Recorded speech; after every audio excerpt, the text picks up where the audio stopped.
I hereby declare the Kaneohe County Board of Commissioners is now in session. Will you all please stand as we say the Pledge of Allegiance to our flag? I pledge allegiance to the flag of the United States of America and to the republic for which it stands, one nation, under God, indivisible, with liberty and justice for all.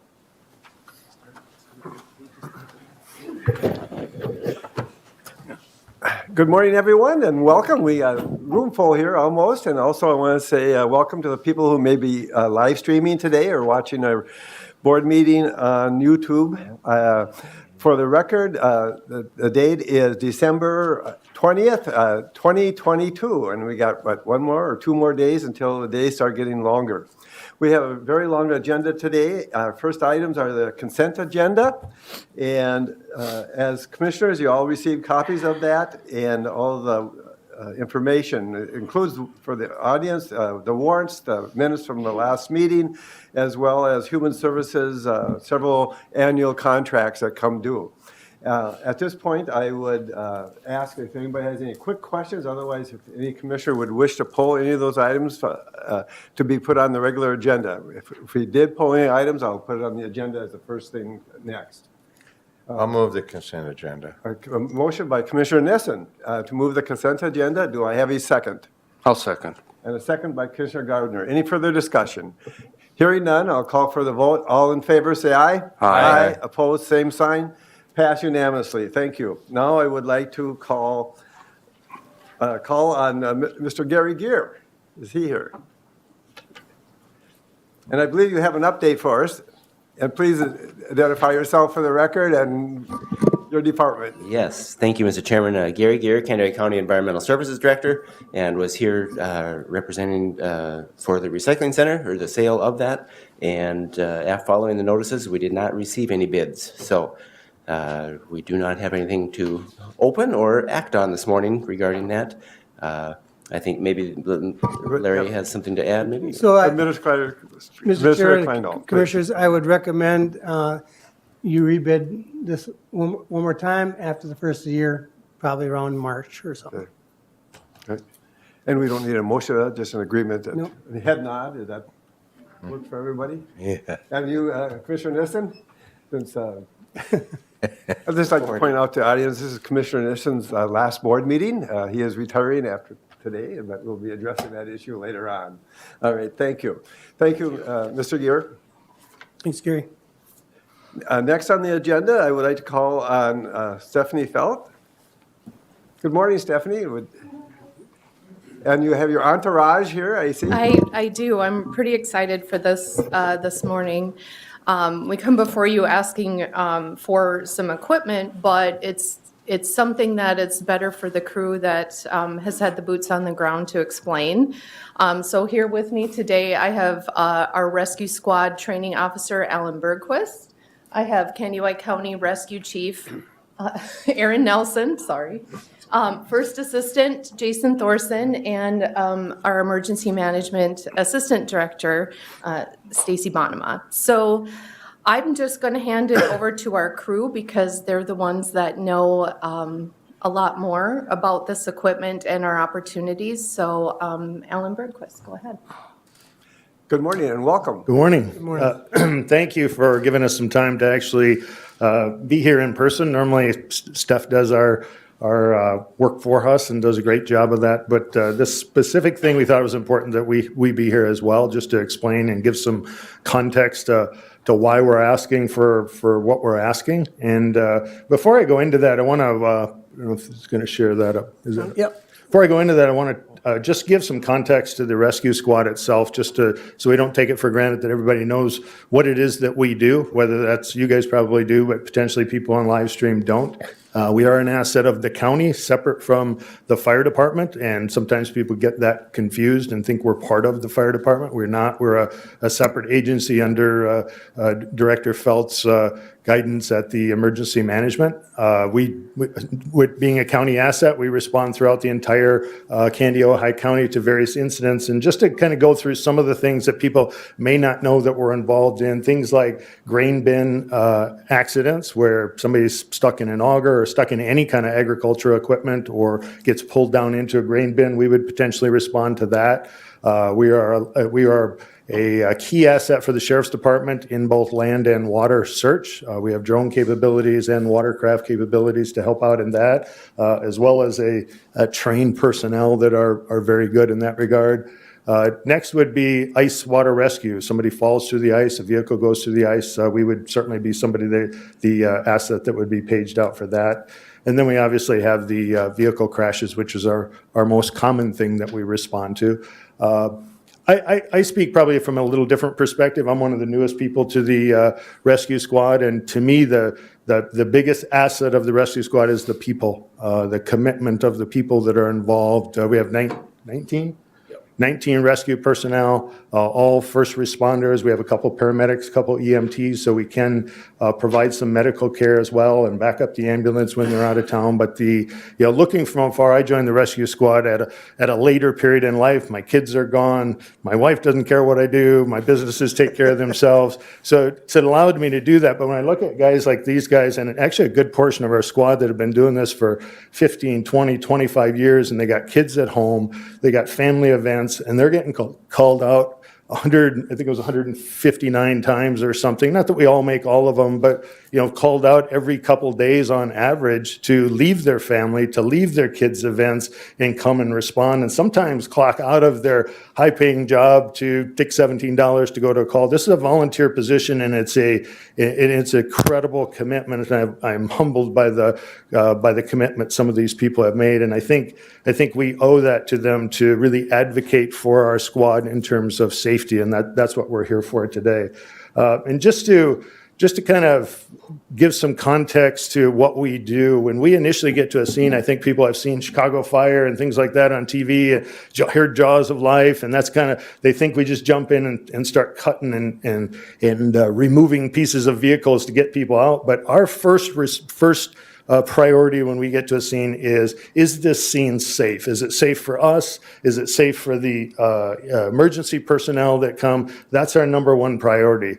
The second one that people don't realize is their second priority is make sure that whatever position that vehicle is in and that victim is in, that we stabilize them there so they don't get hurt any worse as a result of what we're doing to try to get them out. And that comes in a lot of forms. This particular image, this isn't us, this is just a random photo, but you can see the vehicle's on its side. It's got those red, white, and blue. They're Rescue 42 struts. They're keeping that. We're not going to flip that vehicle over and then try to get somebody out. We're going to keep it in that position and then either cut the top of the car off or cut the door off. But first, it has to be solid so we can do our work and we're not jarring the patient or the victim around. None of us are in harm's way by getting under it or getting in it. That's our first job.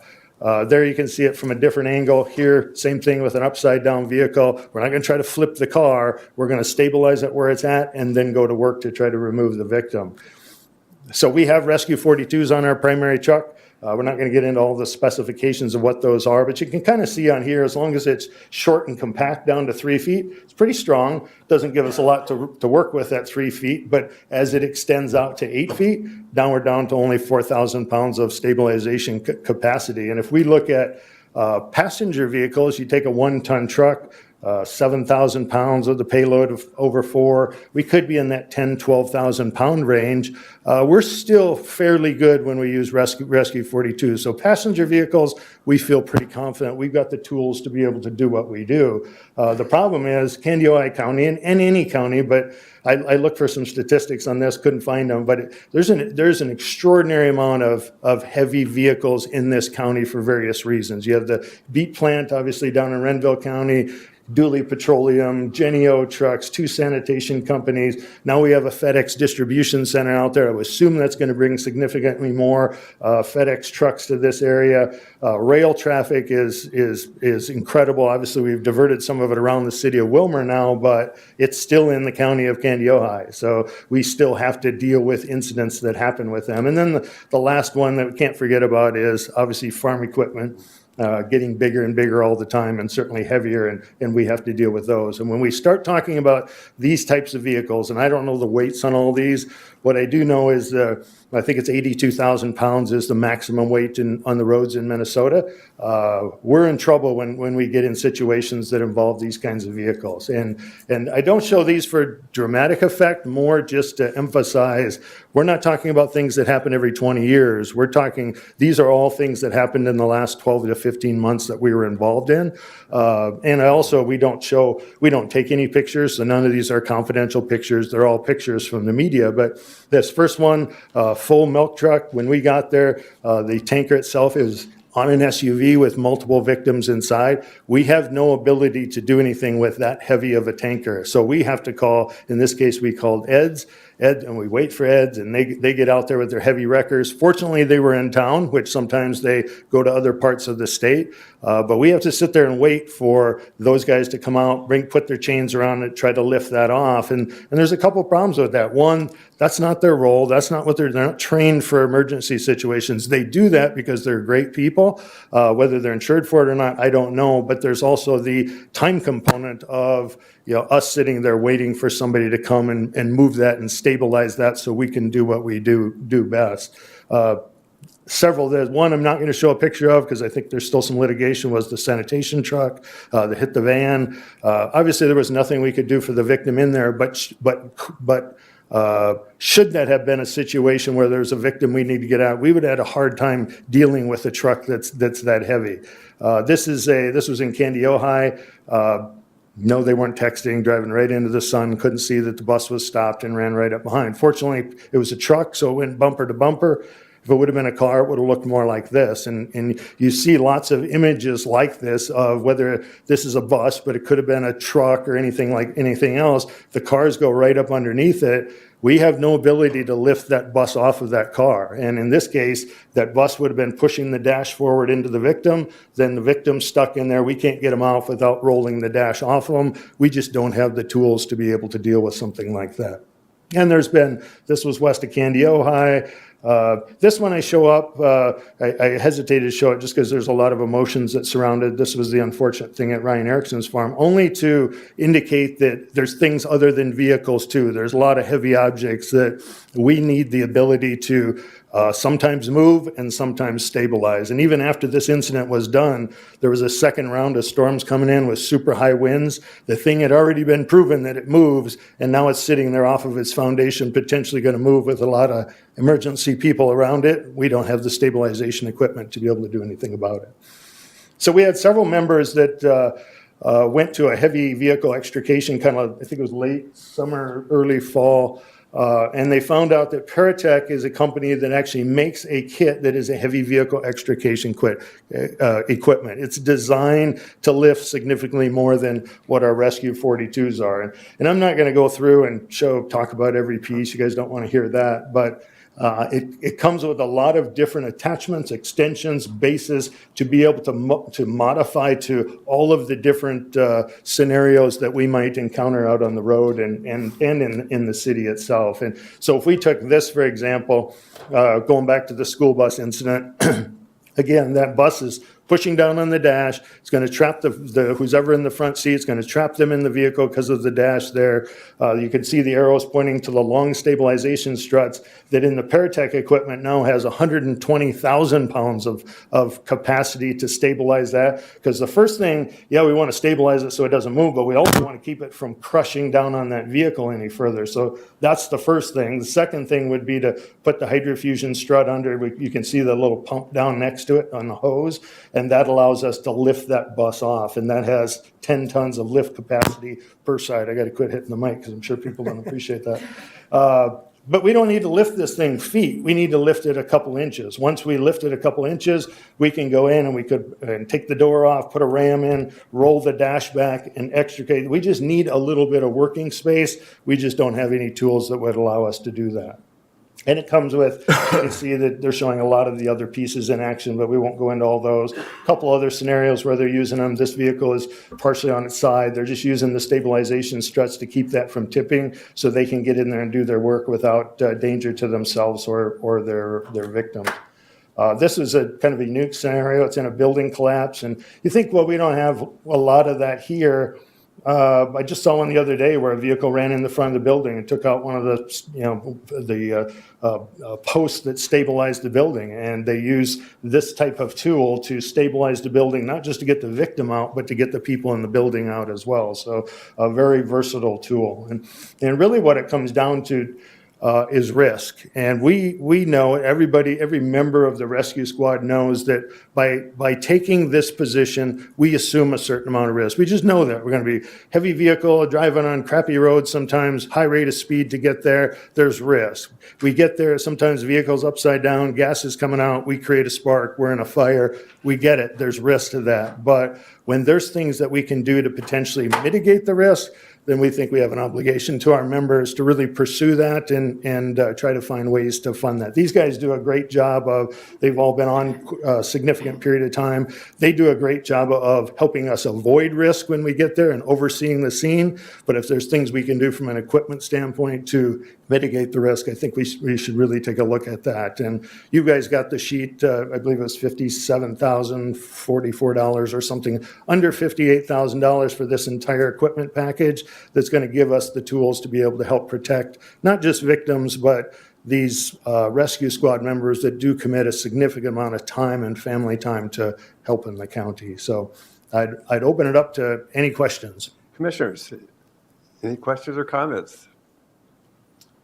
Mr. Chair, Commissioner Amdek. thank you. This is a sort of a housekeeping type of a question for the administrator. We try to budget for everything that's in there. Is something like this budgeted in our emergency services budget, or how would this, should we move forward, how would it be managed? Sure. Mr. Chair? Please proceed. We do budget for it this year. This is not budgeted for. We have $20,000 in the equipment budget for the rescue squad. I would recommend, though, we would take this out of reserves, out of the capital equipment fund. If you so chose to do so, we have those funds. I think this is a good area for us to use those reserve funds. That's what they're for events like, or for situations like this. That allows the rescue to keep their other equipment that they need updated. They're right in the process of hiring additional staff, and so they need turnout gear for that. And so I would recommend we not use the $20,000 that's budgeted. I would recommend we take it out of reserves, and I feel very comfortable making that recommendation. Okay. I assume we don't need a motion for that, how it's being paid for. No. So, Commissioner Amdek, please So, proceed. Mr. Chair, I would move on this request, but I would also encourage Ms. Felt to apply for the grants that you mentioned that would be available here. And that could repay the fund that we have, even if it's a modest amount. I mean, if it's $100, it's not worth your time. But, if there's a few $1,000s there, then it's a few $1,000s. So I move on the. A motion by Commissioner Amdek, a second by Commissioner Nissen. Any further questions or comments? Yep, I have one. Okay, Commissioner thanks, Mr. Anderson. Chair. So part of this, does that include the company training individuals, or to show you how, there's a lot of parts here, so I just. I think it would include some of that, plus we would work together with the technical rescue team out of Renville County has also moved into this primarily because of the peat plant, and we would work together with them to make sure that the team was trained up. So I don't think there'd be any additional expense for training, other than potentially the time to get up our rescue squad. Okay, all right, thank you. Any other comments? I'd just like to share, it was an excellent presentation. I was looking through the information that was in their packet, all these different parts of it, like, what's it really going to look like and how do you use it? And this really described it well, so thank you. And I also want to thank you and thank all your members for bringing that forward to us, because first off, we want to see you. Often you guys are out there working at night or whenever, taking care of the people in our community, and we want to say thank you so much for that. And thank you for bringing this kind of information to us, because we do want to see you have the right equipment. We do have to budget, and we have to watch, how we get those dollars. But I think it's important, this presentation, it helps the public understand where county taxpayers' dollars do go. Such a variety of different services that are so important. I mean, everything we spend, I really feel we try to spend on needs and not wants. And this is a need to save lives, and thank you for saving lives. So we have a motion and a second. No further discussion. I'm going to call for the vote. All in favor, say aye. Aye.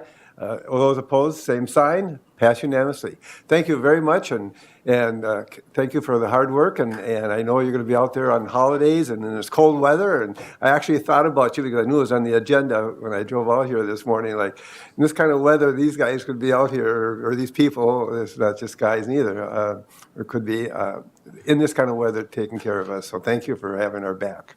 Thank you very much. Appreciate it. You bet. Now I'd like to call on Mr. Hilbert.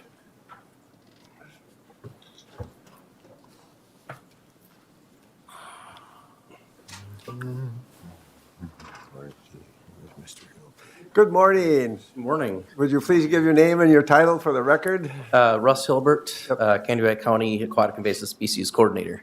Okay.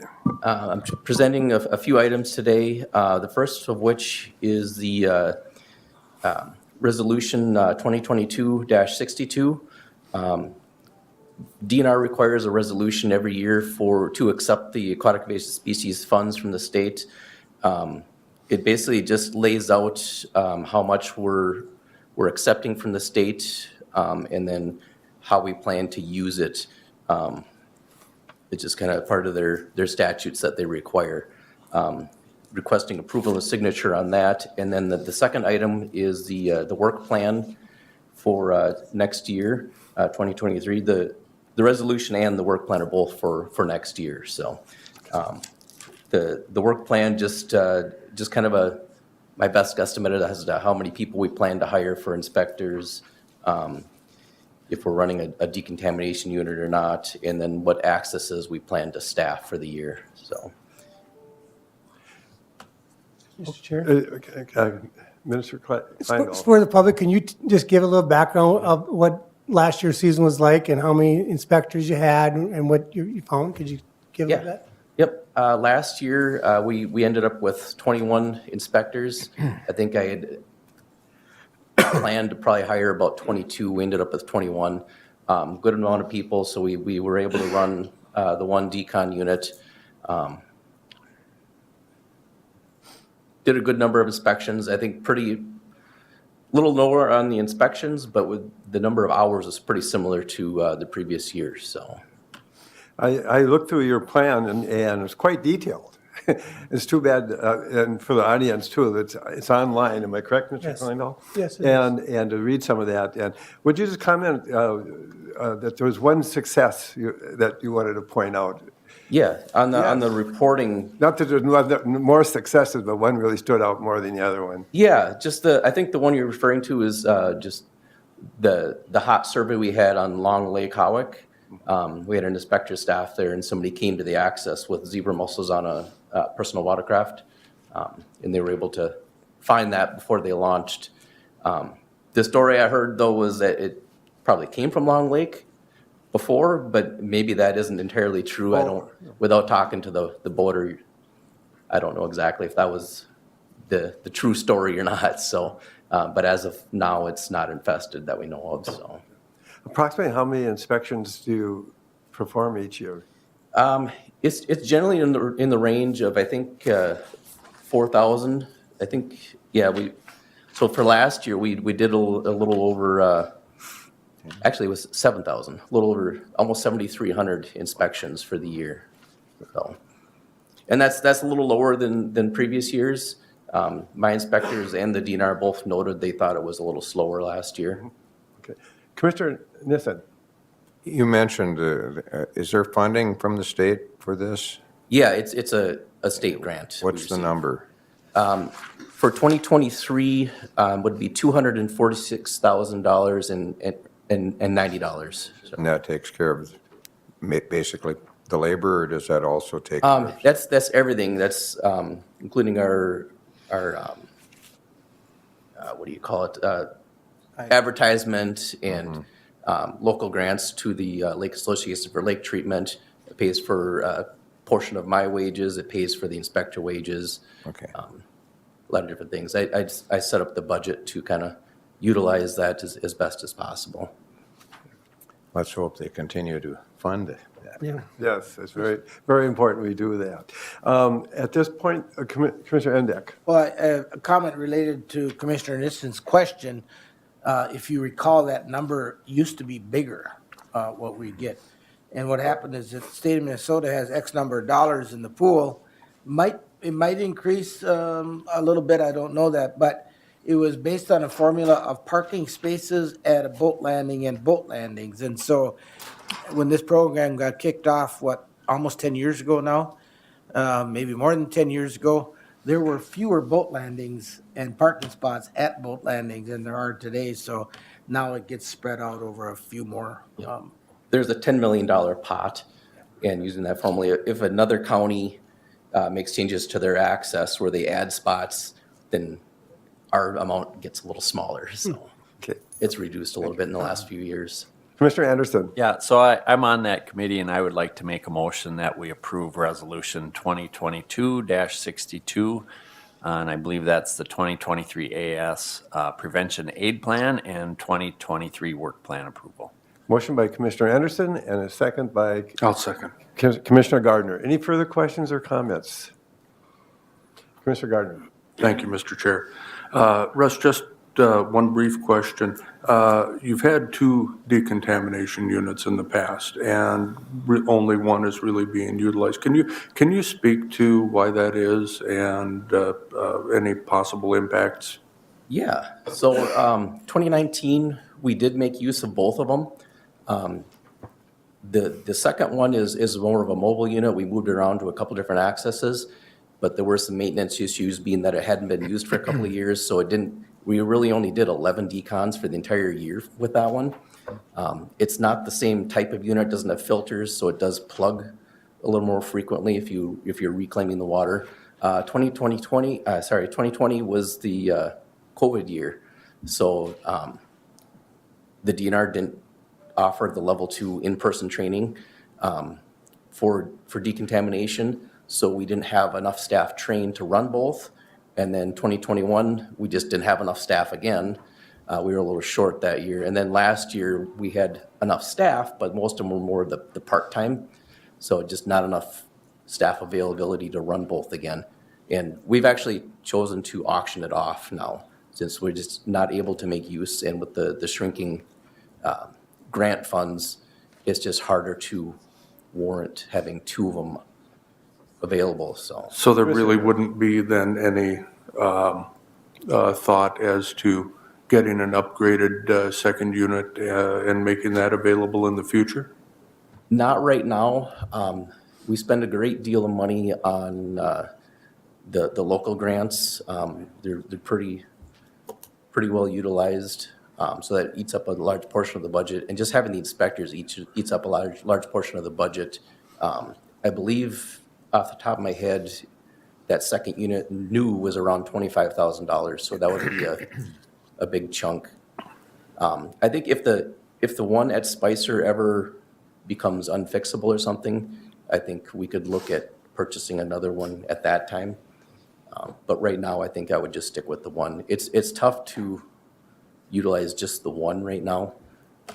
We're gonna have to get a little creative next year on trying to encourage boaters to make use of it.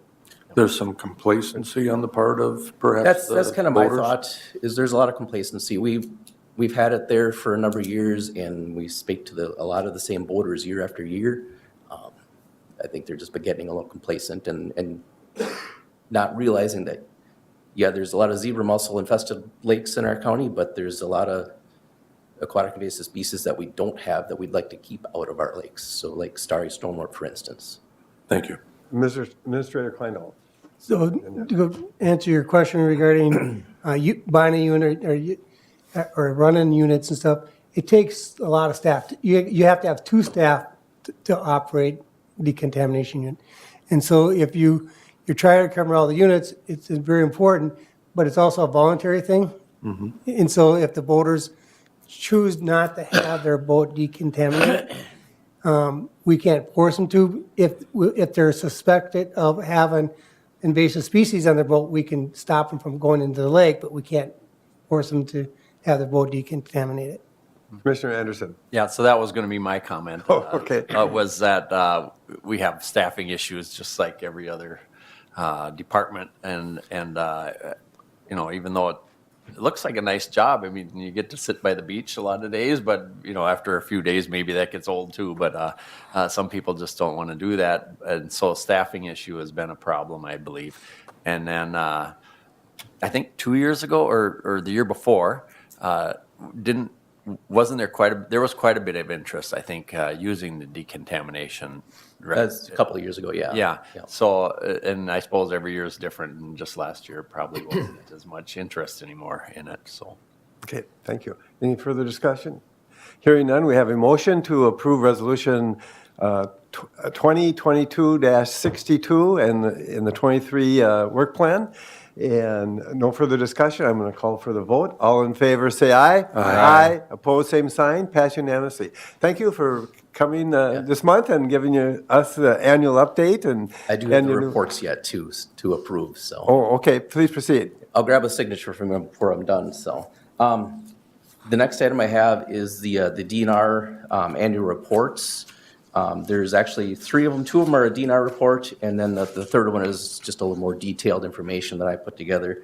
The first DNR report basically just lists the accesses that we inspected and the number of hours that we did inspections for. It's a pretty basic report, just the number of inspectors, our 1 decon unit. The second report is that the snapshot of accomplishments in 2022. That's a little more detailed, kind of a voluntary report we do for the DNR. A couple items I'll point out on that is on the AIS prevention aid used. We budgeted higher than what we received for 2022, but we did not make use of all of it. So we came in under budget. So some of that will go into our carryover funds. And for 2023, I'm planning to budget more than what we actually received to try to keep that from building. So we'd like to keep that carryover amount from getting too high. So the other amount is under the funds distributed, contributor leveraged. We approved almost $54,000 in grants to the lake associations for chemical treatments, and then other organizations like Prairie Woods for some educational stuff. So, and on the second page, they asked for just kind of some detail on how we budget. That's just kind of a good description on where we spend our money. I do kind of group some of the items, some of the smaller items into one, just to kind of save space, and it's they don't ask for everything, but I try to include as much detail for them as possible. And then on the plans for 2023, on the education side, we will plan to go to geofencing, and then I think we're going to keep some of the radio ads just to try to keep the educational spending as high as possible to utilize as much of that carryover as possible. And then we did sell our second decon unit. I haven't gotten a check for it yet or heard that they've picked it up. So, but we got $9,500 for that is what they bid for. So that'll be taken care of by the end of the year, I think. And then we're going to try to offer some incentives for the boaters to do a decon, like some restaurant coupons, maybe Zorbas or O'Neill's or something, and then some other purchased promotional stuff, just to try to give people a reason to get the decon, just kind of a little bonus. If they're not required, then maybe there's some incentive for them to do it anyway. And then we did build 2 weed removal stations. We stuck those at Diamond Lake West and County Park 5 on Green Lake, and they were utilized quite a bit from what I heard. I came and it always had the appearance of having been used. I was a little worried that with the cable, that would be just kind of a mess every time I came there, and I was actually pleasantly surprised. It was always coiled up.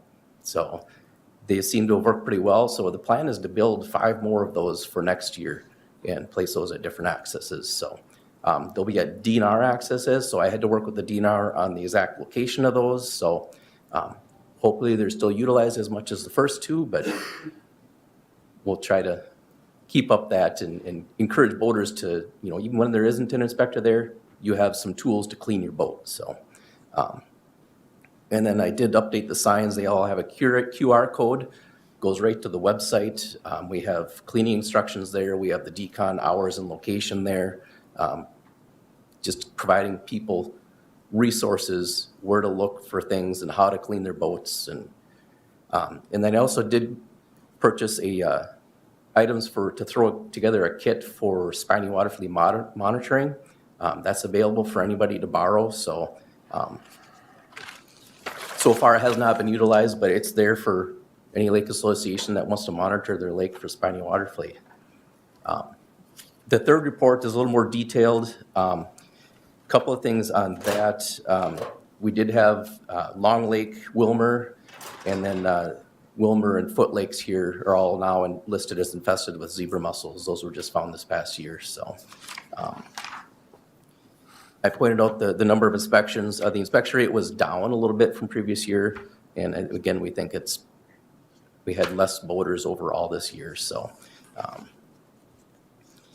limited number of violations this year compared to last. I think some of that is due to the lower number of boaters, and some of that is just due to having newer inspectors too. I think I noticed that in 2020 when we had newer inspectors again, we had a lot of staff turnover. Obviously the violations went down, and then 2021 we had a lot of people return and they went back up again. So they are trained by the DNR, but being newer, sometimes they're a little hesitant and don't see everything. So I'm hoping next year we have a high number of returning people too. So,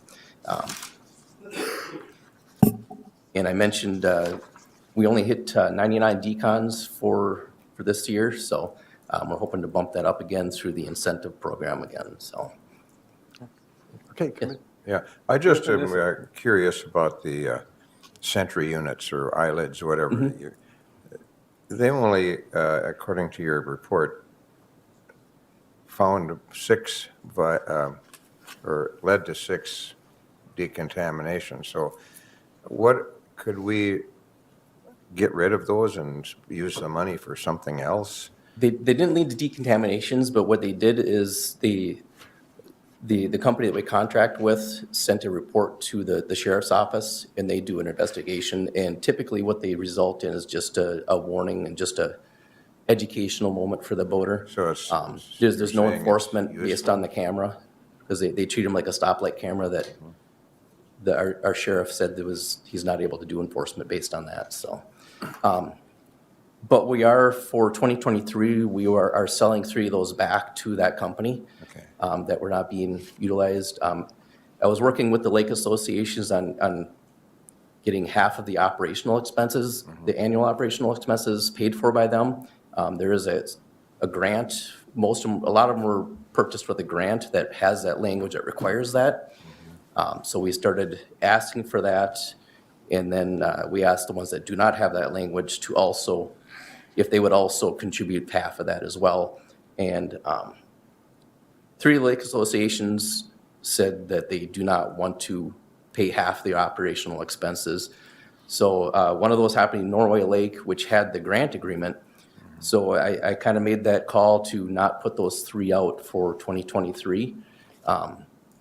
I just felt that it was not really fair to every other lake association. If you had one that was grant required to pay half of that, not do it. So it doesn't, I thought it'd be fair just to leave those off. And then the task force did approve selling those back, those 3 units back. So we'll have $1,800 per unit,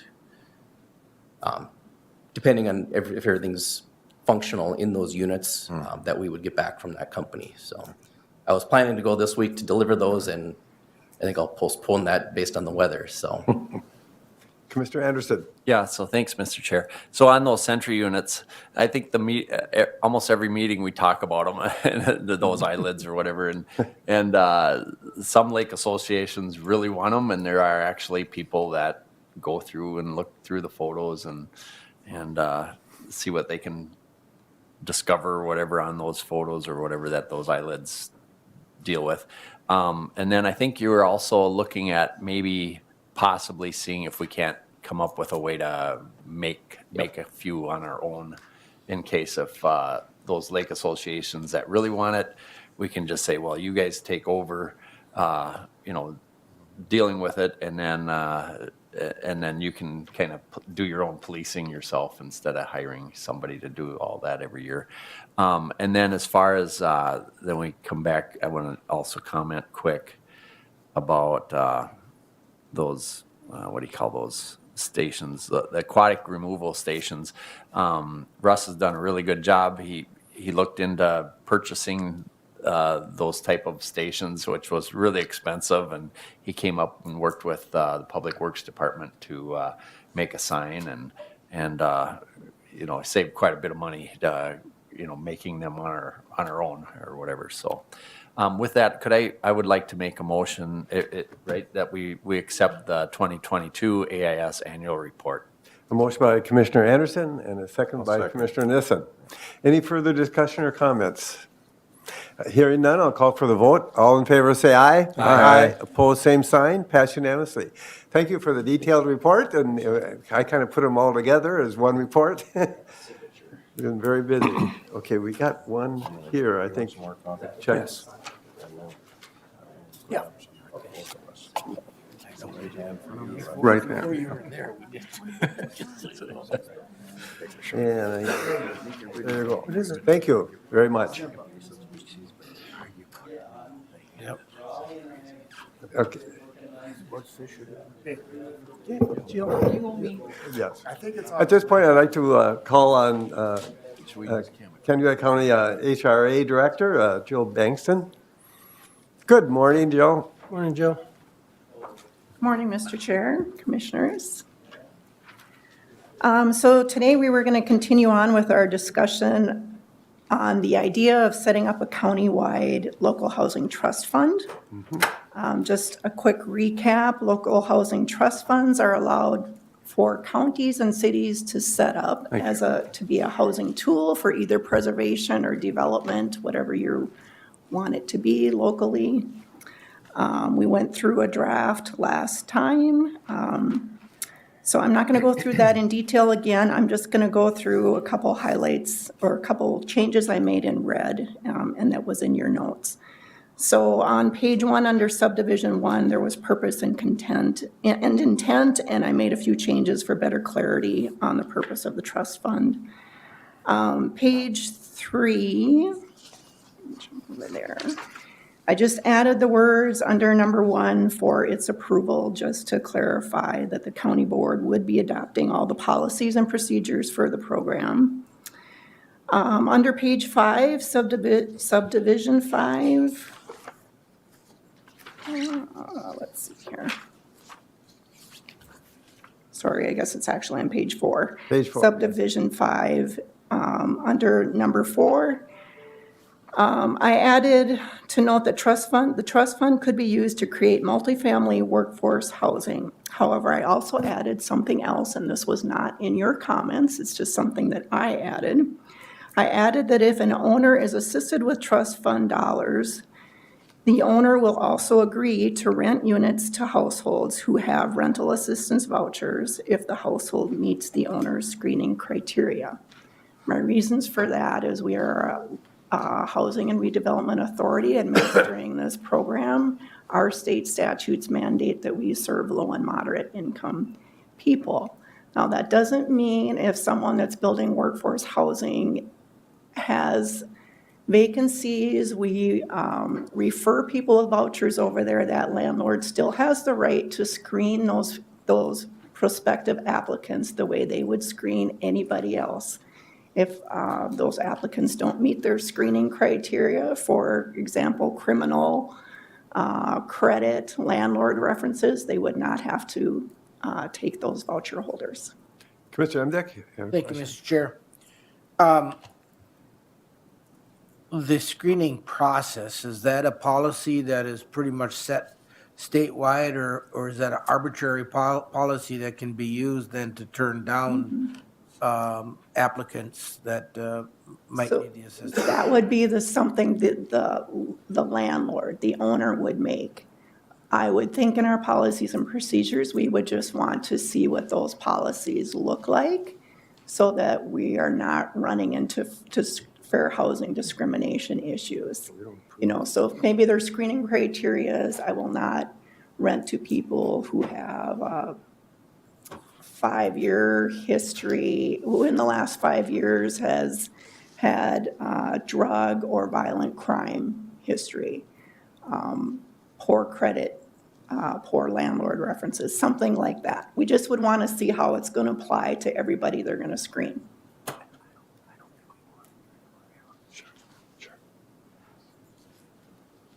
If I may Please ask a proceed. follow-up question, thank you.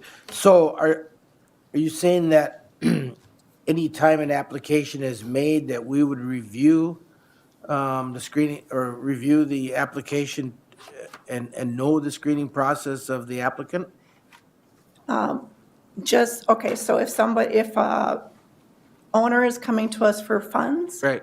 as a condition of giving those funds out, I think we would just want to see what is your policy on screening? We just want to see what it is.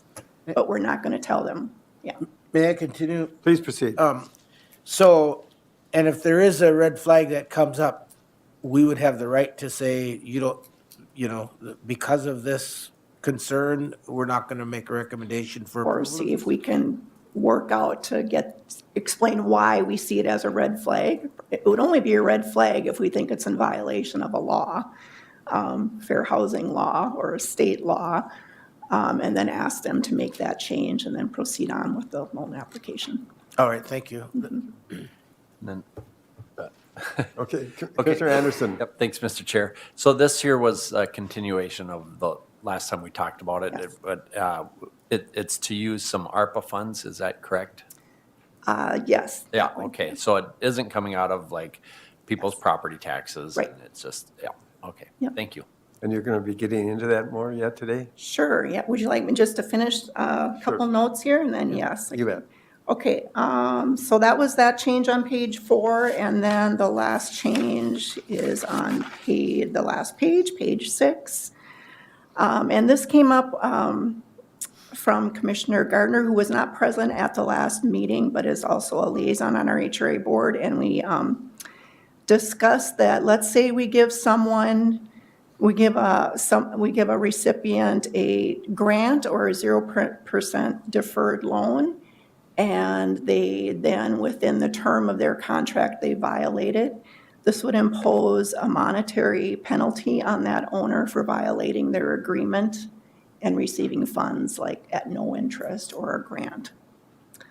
So that's the reason for doing that. So the statement is, if the owner violates the agreement for receiving trust fund dollars during the term, penalties will be imposed on the owner per the trust fund policies. And we would put that more detail on that in the policies. Commissioner Gardner. Thank you, Mr. Chair. Jill, thank you for bringing all of this forward. I appreciate that we have that language in letter A on that, under that subdivision. I would like to see it apply to the item under letter D as well. If an assisted unit is sold or transferred prior to expiration of the loan agreement, or they become out of compliance, the recipient shall be obligated to repay to the trust fund the original loan or grant amount. The issue that I would have with in both of these instances is somebody saying, okay, I'll agree to 15 years, but after 7, I have recouped enough of my investment that I don't want to do this anymore and I'll just pay it back, and they've essentially treated it as a zero interest loan, and that's not within the spirit of what we're trying to do within this trust fund. I would say under letter D that we would probably want to make a carve out for someone who is maybe selling and but that the buyer agrees to keep the property within the program But that's, again, that's more of a housekeeping type of thing than anything else. But I think that's a reasonable request for us to be making. Commissioner Emdek. Thank you, Mr. Chair. Mr. Kingston, so on that letter A and Commissioner Gardner's suggestion under letter D, as far as the collection of those funds, should the enforcement be necessary, will you have the ability to assess their property taxes if, in fact, they don't write the check out for whatever penalty there is? Assess their property tax. That is a good question. I don't know about assessing property taxes. Certainly, if they violated and owe us money, we could file a claim with the Department of Revenue under the Revenue Recapture Program if this is something that is affordable housing related. So, and then we could capture any income taxes that way. I'm not sure about assessing. My concern is that people who, or entities that might end up in this situation, sometimes they're struggling financially and may have filed bankruptcy or whatever, and so the old term that my mother used to use, you can't squeeze blood out of a turnip, would apply here. So I think we need to have a backup plan for that. Right. Administrator Kleindl? I'm wondering, would we need the housing details that you're talking about from Commissioner Gardner and Commissioner Emdike and the housing rules? Would we need to have an understanding what those rules were before we had the public hearing? So when the public hearing is being discussed, at least everybody here would have an understanding what they were. I'm hearing some questions about the enforcement of it, and I'm just, Sure. and I would want to make sure we would have an ordinance that's enforceable, and everybody here that's having the public hearing would know what is going to, what's the enforcement piece of this is. I think I think everybody's in agreement, this is a good step and something we really need, but I would want to make sure before the public hearing, those who are coming would understand what the ordinance is going to be. But that's up to you, the Commissioner commissioners. Emdek. Yeah, I agree with that. And I just want to say that, we're not trying to make this process so onerous that we don't have people that will step forward and take advantage of it. But at the same time, as the stewards of the funds that were allocated to the county, we have to make sure that we do our due diligence as well. Good points. Any other questions or comments? Administrator Kleindl. Would you want a couple commissioners to sit with you to help put what their thoughts Yeah. would be? And then this way, they can help guide what HRA may be doing. If you had a committee that could help you from a board standpoint, Mr. Chair, I just thought of that. Yeah, and also in setting a public hearing, would we need all that information together Yes. before we set the public hearing? I think so. Yeah, so we're looking at setting a public hearing today, but we may Delay. delay that and set that public hearing somewhere in February? Well- And then we can bring it back to the board maybe on the 17th, because our first board meeting is going to be really busy. Please proceed. Okay, Mr. Chair, what I would say, just because of the timing of the year, it may be difficult to have another discussion on our first meeting in January 3rd, to have that discussion. Maybe we have the next discussion about this on January 17th. Then, by statute, you need to set a public hearing 10-day, or advertise 10 days before that public hearing. You'd have time to do that before the first meeting in February. Sounds like a doable timeframe. And this- And delaying it wouldn't be a major issue at this point? Delaying it wouldn't be a major issue at this point for anybody? So would need 2 volunteers to be on that committee. Maybe, Commissioner Gardner, would you please volunteer? I just did. I figured you'd be a good one on there. This is Mr. Chair, I would his baby, yes. And he's doing a great job with it. Commissioner Emdek. Mr. Chair, I would suggest that we perhaps have the conversation about the last member during our report outs at the end of today's meetings. Oh, fine, Okay. thank you. Because we'll have a We can new, delay we'll have a that, new yes. commissioner at that. Yes, thank you. For a point of order. Okay, Just last couple comments. So as I mentioned at the last meeting, the HRA board, if this does move ahead, the HRA board has approved allocating $175,000 to the fund. Also, if we end up moving ahead, I was planning to attend the January 9th, 2023 Wilmer City Council meeting to introduce the trust fund idea to the city and to determine their interest in also donating to the county fund. And in regards to ARPA funds, so if ARPA is considered spent by the county when donated to the fund, my recommendation to the county would be to allocate in a range between $400,000 to $600,000 to the trust fund to establish the countywide fund. questions, comments?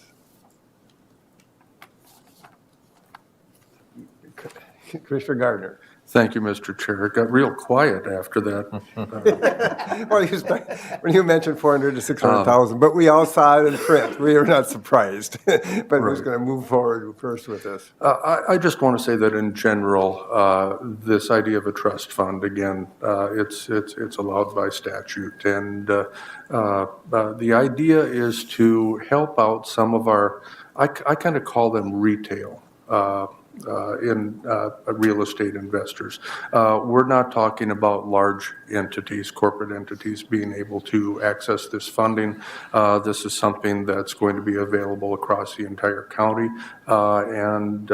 Once we work out the details and get our public input, I think we're going to have a nice, assuming it's eventually approved, we're going to have a nice tool for helping folks invest in rehab and continuing to keep our existing housing stock in good shape, as well as any, probably relatively smaller new construction that might take place out of this. Thank you. I know we've discussed this in previous meetings concerning our ARPA dollars and the need for this and putting money into something like this. So I support this idea entirely. Commissioner or Administrator Kleindl. I was just going to say, I think you do have ARPA dollars, and this would be a good place to spend one-time funding. I would hope you'd go to the strong side of $500,000 to get this started, but that'll be your decision. But at least you know what you have to work with. Childcare, housing, and broadband are the three major areas. And that just fits within that span. And so all these, that's really your decision, but I just want to put that out there for you. Commissioners? Who would want to start? Are we looking for, A suggestion of, pardon me? are we looking for, I think we are looking forward to discussing how many dollars right now we want to put into that. It's up to you. You Yeah, can do do it you now want or to proceed later. this? You can, I just want to bring that up. So the five of you are on the same page of what the ballpark was going to be. We What- can put this part of it off until the next meeting, but. I think, yeah, I think that because we, kind of need to have some Ts crossed and Is dotted yet. Okay. No disrespect to my friend, Commissioner Nissen, but this is probably something that should be approved by the 2023 board, ultimately. Okay. That's the feeling Yep. with the board. Okay, fine, please Oh, proceed. very good. So Thank you. we'll just file that away, and thank you for the update on this, and I think we're in sync with this, we're moving ahead, and it's kind of exciting that we are taking another major step with those ARPA dollars, and like Mr. Kleindl mentioned, our three priorities that we have, that this is an important one as well, and making progress in. So thank you very much, Jill. And Good job, Jill, on Yes. putting this together. Thank you. at this point, I'm going to call on Administrator Kleindl.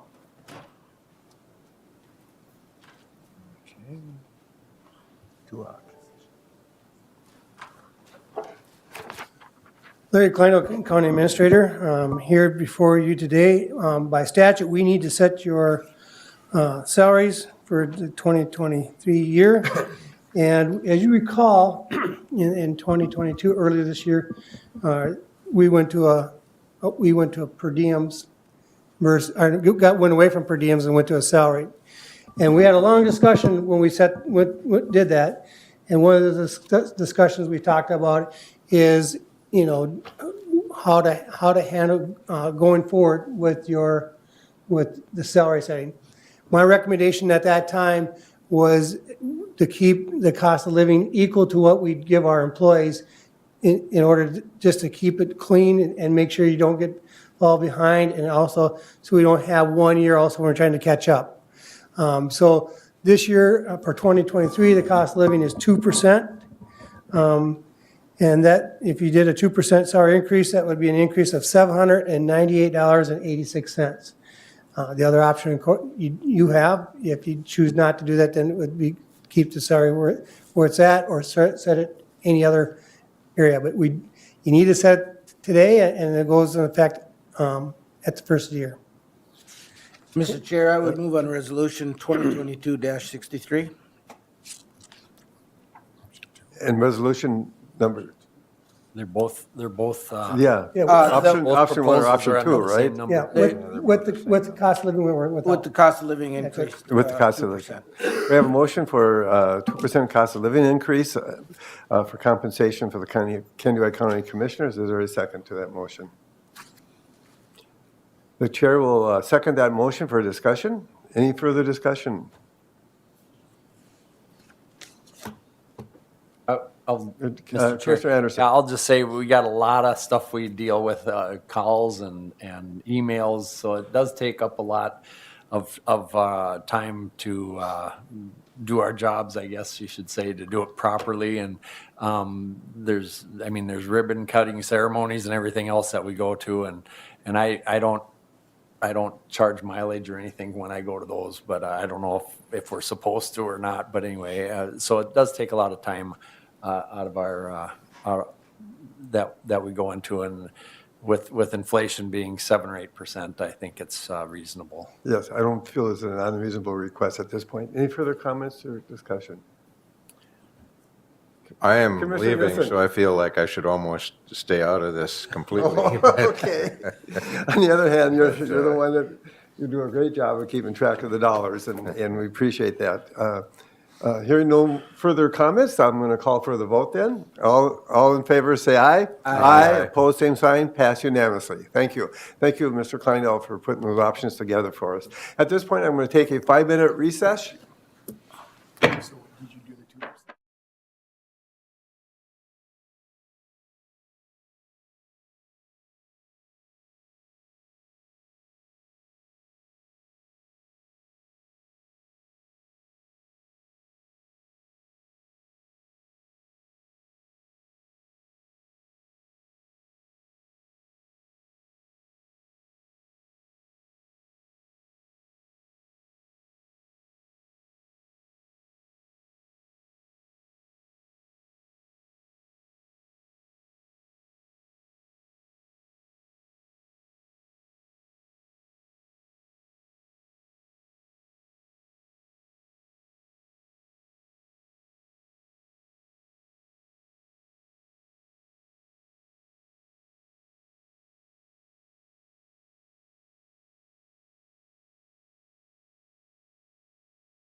County Board of Commissioners back in session. The next agenda item is U.S. Fish and Wildlife Services concerning 2 easements. So I'd like to call on Nathan, and please introduce yourselves. For the record, my name is Scott Gloop. I'm the project leader for the Litchfield Wetland Management District with the Fish and Wildlife Service. I am Nathan Paler, Realty Specialist out of Fergus Falls office. Okay, thank you. Welcome. So I was going to give a little bit of background, and especially for Mr. Anderson, who will be soon serving on the board, about this program. I went to my first county commissioner meeting, I think in 1989 in Devils Lake, for land acquisition. And when I moved here 20 years ago, it was new from me working in 4 other states where we had to present in front of county commissioners on when we were going to acquire easements on private land. And it confused me, and I didn't really address it for quite some time. But about a year and a half ago in Meager County, one of the commissioners asked, is there any law? What says that we have to take action here? And we ended up tabling that discussion, and I came back the next meeting after I did some additional research. So I just wanted to give you a little bit of background. In 1962, we entered into an agreement with the state of Minnesota, and it stated that if we were going to try to acquire an easement on private land, conservation easement, we needed to go in front of the commissioners and request certification, which is what we're here to do today.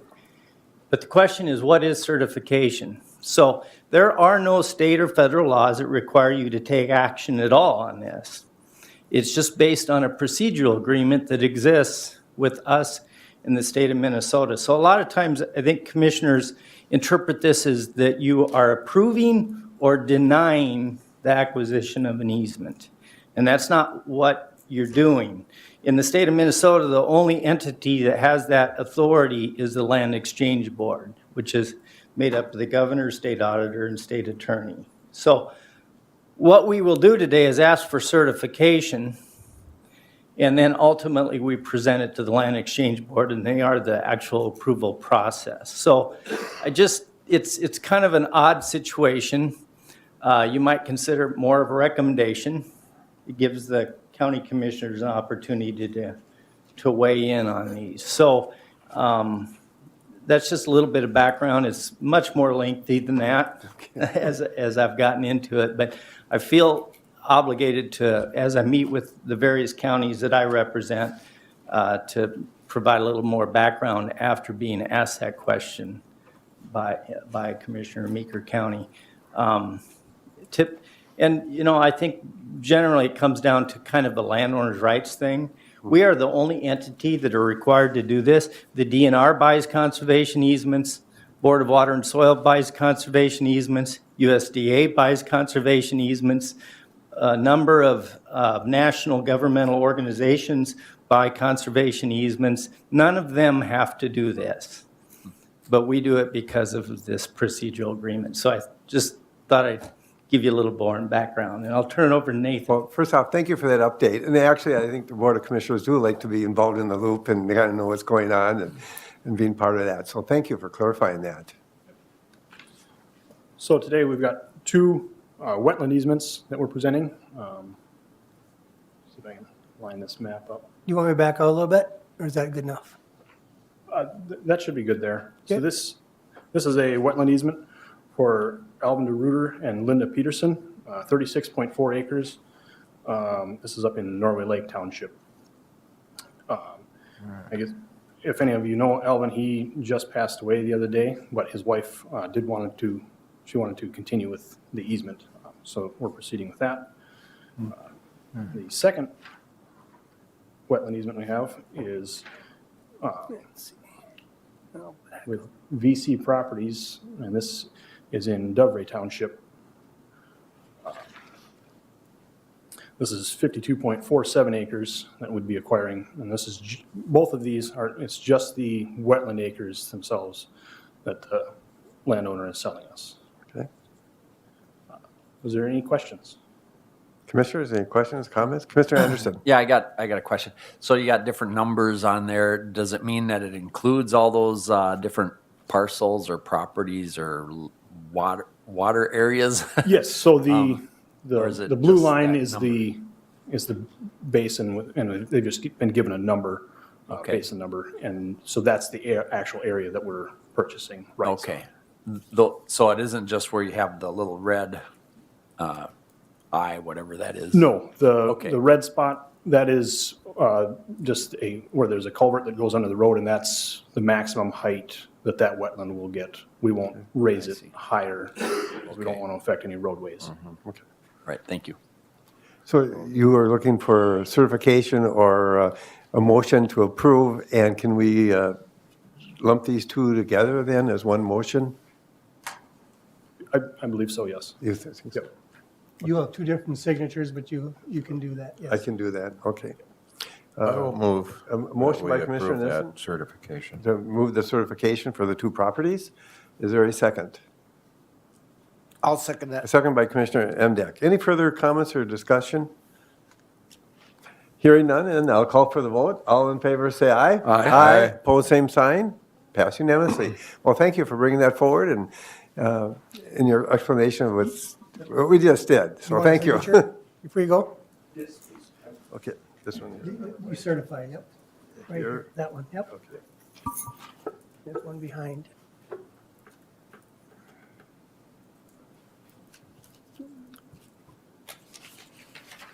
Okay, you're coming. Yep. Yeah.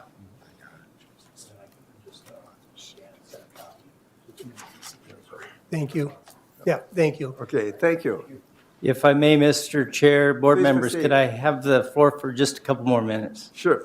I just wanted to thank Raleigh for his service to Candiota County the last few years. I've had an opportunity to work with Raleigh on a number of issues, and I've enjoyed that time. And I also wanted to welcome Mr. Anderson as the new commissioner. I was impressed with during his campaign how he stuck with water quality as one of the issues he wanted to address. And as you all know, the programs that we do, Fish and Wildlife Service, are definitely benefits for water quality. So I look forward to working with you in the future.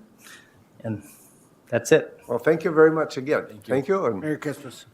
have nice holidays. Next on the agenda is DNR, resolution number 2022-64. And would you please, Mr. Netland, give your name and your organization for the record?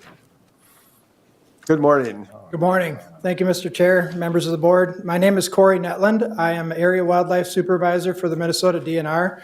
There's several sections of DNR, or divisions, if you will. I'm in the Division of Fish and Wildlife, and specifically in the section of wildlife. So primarily my responsibilities as in that role is management of the state wildlife management areas, dealing with nuisance animals, sick and injured animals, other goofy calls once in a while. But management of our public lands that are state-owned, primarily those are going to be wildlife management areas in this area outside of the state park, and a few small aquatic management areas which fisheries manages. So I'm here today about adding to potentially one of those state wildlife management areas. And I could throw a map up here. Yep. Want to center that, Corey? Hang on, let me find the spot. Want me Okay, back all of it? You should be good.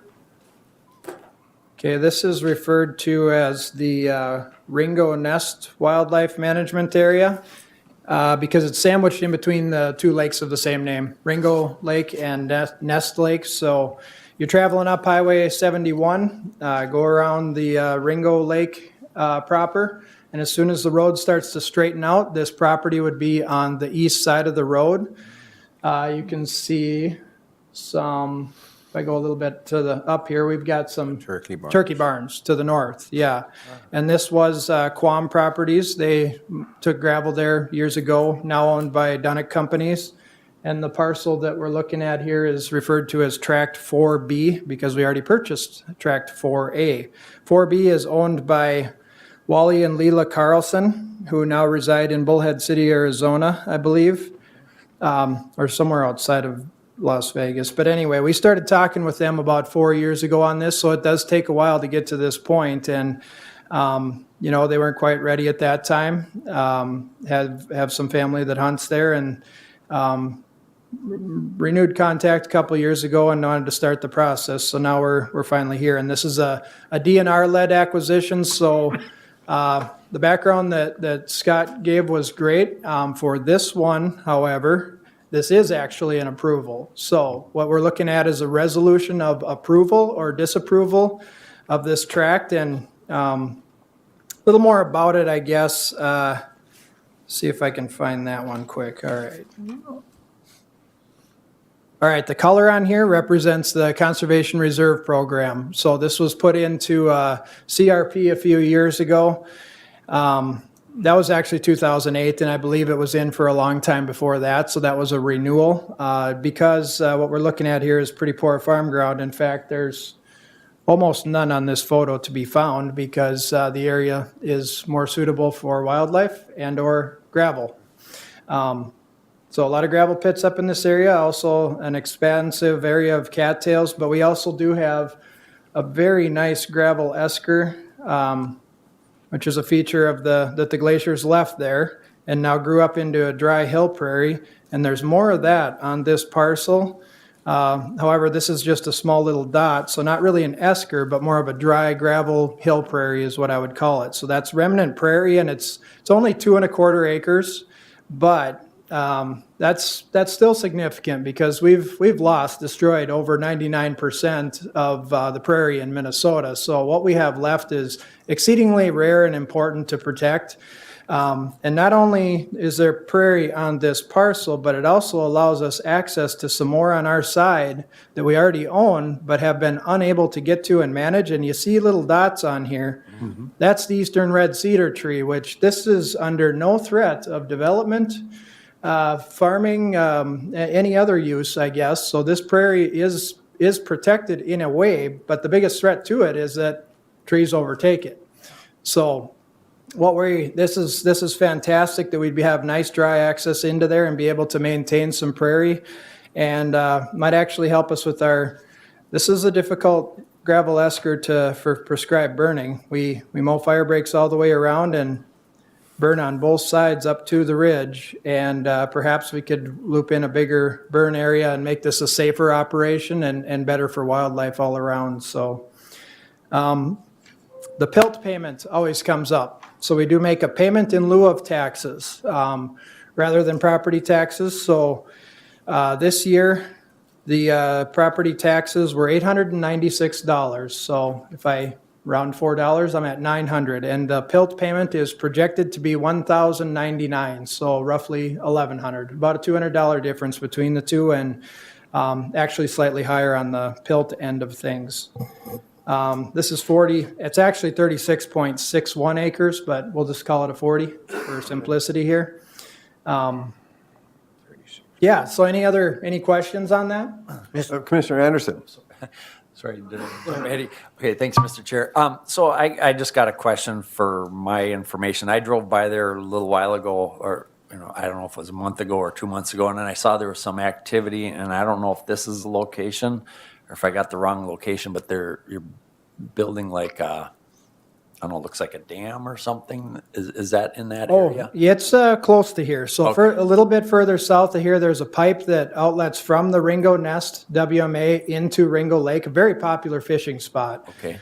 Because that's the outflow of water from, there's actually two outflows from Ringo Nest because the major watershed is split somewhere in the middle there. So water that's going that way ultimately ends up in the Hawk Creek watershed. Okay. However, on the north end of Ringo Nest, that goes underneath County Road 9 and into Nest Lake, which of course is the middle fork of Crow watershed. So we have water that goes to the Mississippi or the Minnesota River, both on Ringo Nest. So it's kind of a tricky one to manage, and that's why it's complicated to raise water levels. But what that was is fisheries obtained some aquatic invasive species, specifically exotic carp mitigation money.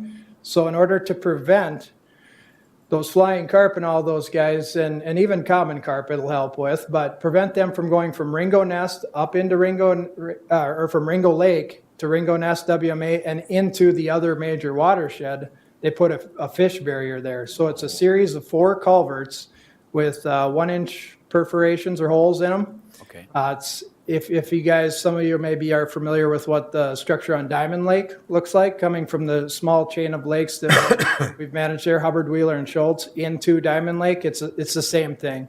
A series of culverts that's worked really well for us, unless we get a lot of filamentous algae and need to get the pressure washer out there or a broom or something like that. But with a little bit of maintenance, it has proved very effective, and no fish barrier is 100%, but those have to be very small fish to get through. Okay, so then is that, that water then ends up into Ringo Lake? It goes to Ringo Lake, Okay, Long in Lake, that and spot. exit through Weber WPA and on down to ultimately the Hawk Creek watershed, which goes down through the McRae towns, if you will, Maynard and Yeah. Clare City, and dumps into the Minnesota River south of Sacred Heart. Okay, all right. So- Thank you for Yeah. filling me in on that. Yeah. And I know that from my past work as a Hawk Creek watershed coordinator. Okay. Okay, there you go. Mr. Chair, thank you. I would like to move on Resolution 2022-64. A motion by Commissioner Endek to move on resolution. Is there a second? I will second. Commissioner Gardner, seconded. Any further discussion? Commissioner I Endek? do have a follow-up question. Thank you, Mr. Nutlin, for bringing up PILT. And so PILT is paid on DNR, and I'm going to peek around you to Scott, and the head nod would be fine. Do we get PILT on the WPA projects or land as well? Federally, it's called revenue sharing. Okay. It's a form of, Annual payment that's made to the county, but it's called revenue sharing. Since we gotta make it more complicated, so. all right. we Thank you, budget for thank that. you both for that. Okay. And thank you for sharing the information about the watershed. I did not realize it's split into 2. And some of us are in different watershed districts we work on, so. I believe it's long been the desire to have more standing water on that unit, but the complications with the 2 major watersheds make it challenging, if not impossible, to because I have to go through the same permitting process as private landowners with the area hydrologist, and even though they are DNR, this is public waters, and we can't just decide we're going to raise it. Sure. Okay, thank you. Commissioner Gardner? Thank you, Mr. Chair. Corey, your letter says, calls this an exciting public lands acquisition, and I have to agree. Anytime we can preserve that native prairie, a huge deal for us. And of course, we're pretty protective of our pollinators here in Kandiyohi County. So looking forward to your being able to more proactively manage that. Thank you. Commissioner Emdek? Yeah, more curious than anything else, that esker that you described, it runs kind of south, from the southwest to the northeast. How high is that? Is that like 5 feet above the water level? Oh, no, it's more like 25 to 30, roughly. And how wide is it? About 100 to 200 feet, maybe. It's not particularly wide at the top, but then it slopes off pretty steep. In fact, I felt a little unsafe taking my Ranger on that during the last time we did a prescribed burn. So in order to prevent that side hill type of driving, we removed some quaking aspen down on the bottom to get more on flat ground to make it a safer operation. So always looking at stuff like that. And then after a burn, it's a very good harvest site, and we've been doing a lot more of that, harvesting our own native grasses and forbs for use on future projects, and it really saves a lot of expense for us, and we get good dry species, shortgrass prairie species on this, big bluestem and side oats grama in particular, and then several of the forbs that are, more suited to very, very dry sites, which,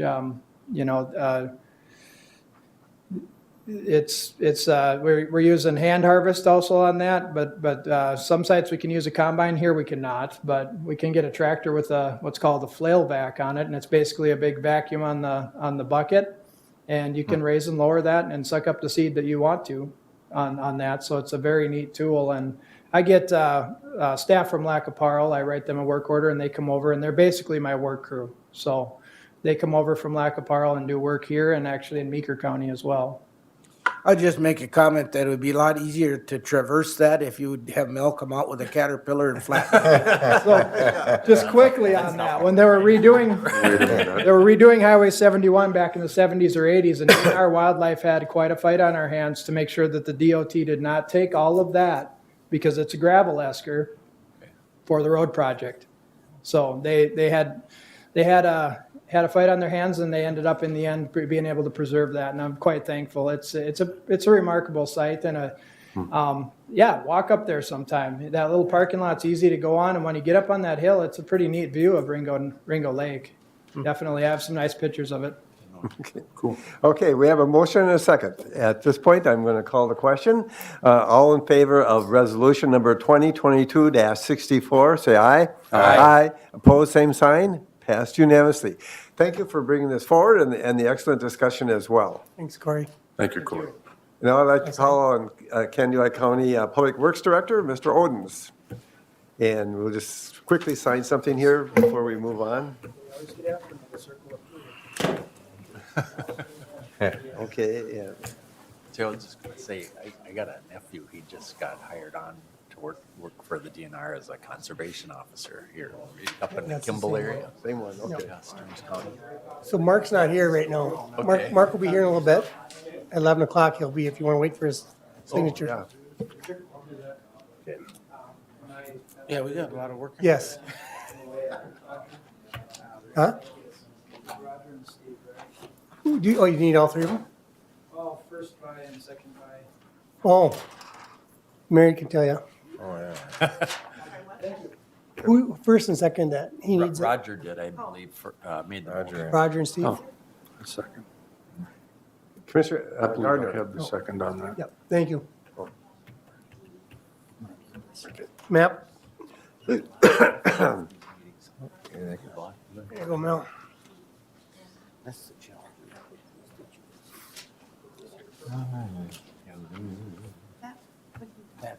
Want me to back it out, Mel, a little bit? A little bit?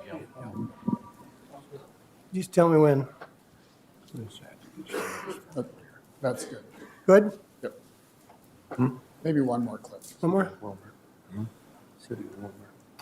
Oh, of course. Yeah. Better? Yep. Okay. I tell you, it's tough to get old. It's tough to get old. A lot of stuff on our meeting today. Please ready? proceed. Yes. Oh, Mr. Chair, members of the board, I've got a few items before you. I'm going to start with the first one, which is final payment and acceptance on our County Road 2. Just for your recollection, it's a piece of County Road 2 that was formerly County Road 106. It followed along the south side of Howick, and we were able to get local road improvement dollars into about $775,000 to reconstruct and pave this piece of road. And it's in conjunction with, this is the Highway 23 gap project that's going to be let early next year. And so what they were able to do is they were able to work with the county and give us local road money because this will eventually be used as a detour, which we've previously signed in a detour agreement. So anyway, we rebuilt this road last year. Will we be paving it next year? And so my request to you is to, staff feels the road is built in good condition. And so our recommendation is to accept the project and authorize final payment to Midwest Contracting out of Marshall, Minnesota, in the tune of $6,936.65. So moved, Mr. Chair. You beat me to it. I'll second it. A motion by Commissioner Emdek, second by Commissioner Nissen. Any further discussion? Commissioner Anderson. I just want to make a comment. I did drive it last week for ribbon cutting ceremony on broadband, but so I just yes. wanted to say that I did drive it last week, and it'll be nice when it's done. But right now it's gravel. So if I could, Mr. Chair, Please proceed. that is true. And so one thing that I might want to point out, because I don't think we're going to go to the board because it's going to be a slight revision, but there's been a little bit of detour adjustments. And so I think for the initial part of the project, the detour is actually going to come up 23 and then take Old 2 up to here, just from some sequencing of some pipe. So, but yes, it will be nice when it's done. It's never good. It seems like these gravel conditions, and then we get this freeze thaw, and so it's kind of ugly. Okay, we have a motion and a second at this, for final payment. I'll call for the vote. All in favor, say aye. Aye. Opposed, same sign, passed unanimously. All right, Mr. Chair, the next item I have is our bituminous contractor. We did 68,000 ton of mix. This year, we did a little over 15 and a half miles. Dunick Incorporated was our contractor. We have up on the screen the areas that we paved this year. And everything it went good. It was a $4.9 million contract. It came in under our estimate. And so my recommendation is to accept the project and authorize final payment to Dunick Incorporated out of Princeburg for the 1% retainage in the amount of $49,305.57. I will make. Commissioner Nissen, a motion by Commissioner Nissen to accept. I'll second. Oh, you got it. And a second by Commissioner Anderson. second it, yep. Okay. Any further discussions or questions? Hearing none, I'll call for the vote. All in favor, say aye. Aye. Opposed, same sign. Pass unanimously. Please proceed. So the next one is our, it's an agreement that we do. It's called the DCP agreement, which is short for Delegated Contract Process. And so when we get federal funds for our state aid roads, the feds have delegated certain limits of spending to local governments. And so what we did with the federal government and the state aid office was we developed this contract process. It's an agreement that we renew every 5 years with the local governments, and it delegates the state aid office to manage our federal funds. And so this is really just a housekeeping item. But what I do want to point out to what it means in Kansas County, you've seen this chart before, you've seen this graph before. For the sake of this graph, the red is our federal aid. And so like next year, and we just got another $1 million last year at the ATP that Raleigh sits on. But so we've got a little over $1.5 million, so we'll get about a $2.5 million worth of federal funds for next year. That's outside of money that we would get through like Tiger grants or rail grade or whatever. So this is our normal operating money that we get. It's all grant. It's competitive. It's not a given. Okay, so we have to compete for these dollars. But so what it does is we have this delegated contract process, and it spells out, and we have to renew it every 5 years by resolution. So it's my recommendation to pass resolution 22-65 and authorize the chair and administrator to sign on behalf of the county. So moved, Mr. Chair. Commissioner Gardner made the motion. Commissioner Nissen will second that motion. Any further discussion, comments? Hearing none, I'll call for the vote. All in favor, say aye. Aye. Opposed, same sign. Passed unanimously. Please proceed. All right, so the next one is going to require 2 actions. And it's the highway, I'm sorry. Can you bounce it back up on the screen? I'm sorry, Larry. No, I didn't know if you wanted to. We didn't connect on this one before. All right. This is a project that's been in the news a lot. It's the safety improvement concepts at the New London, Highway 23, Highway 9. So there's been 4 options, and so the Highway 23 Coalition was here last month, and they're recommending they wanted a resolution to prefer the interchange concept as the solution. And I believe at the last meeting, we kind of did a head nod, if you will. This is prior to the public open house, which we had on December 8th. So there's just a lot of things going on, but we feel like the first action, what we would do is actually submit a resolution to the state of Minnesota in this district office, resolution 2022-66, to indicate the county's preferred option would be the interchange option. So that would be the first action. The next action is we also had submitted, because the deadline was due, a corridors of commerce, but through the corridors of commerce program,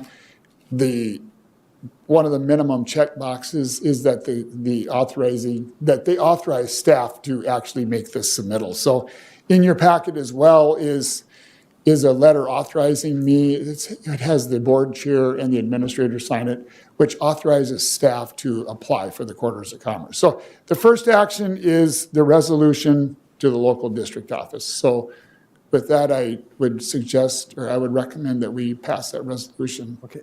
So move, Mr. Chair. Motion by Commissioner Emdek. 66. For Resolution 2022-66, and a second by Commissioner Anderson. Any further comments or discussion? Hearing none, I'll call for the vote. All in favor, say aye. Aye. Opposed, same sign. Passed unanimously. And the next action would be... The next action is a letter. We don't need the screen anymore, I don't think there.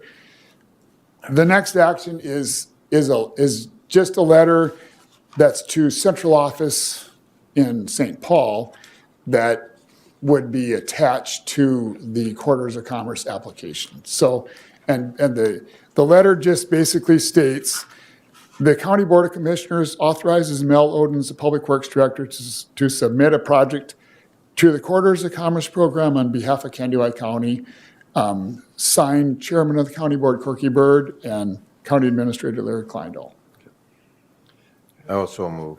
Motion by Commissioner Nissen and a second. I'll second And that. a second by Commissioner Anderson. Any further discussion? Well, I would just like to say a couple of words about this process. This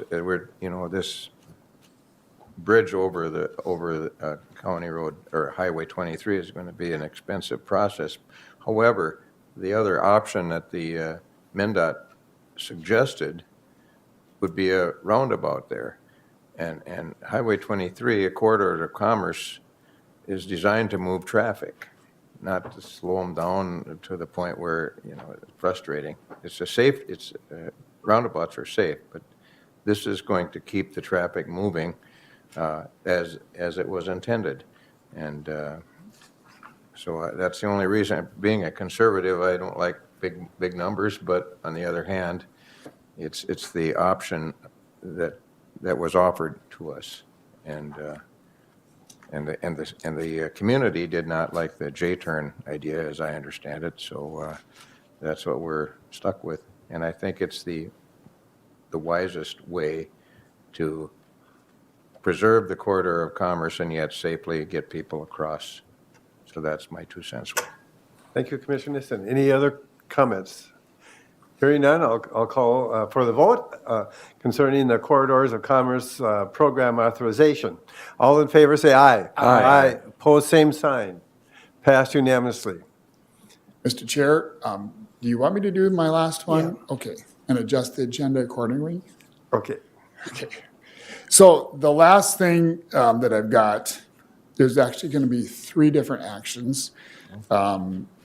And if you updated or refreshed your screen, you might have seen the third one.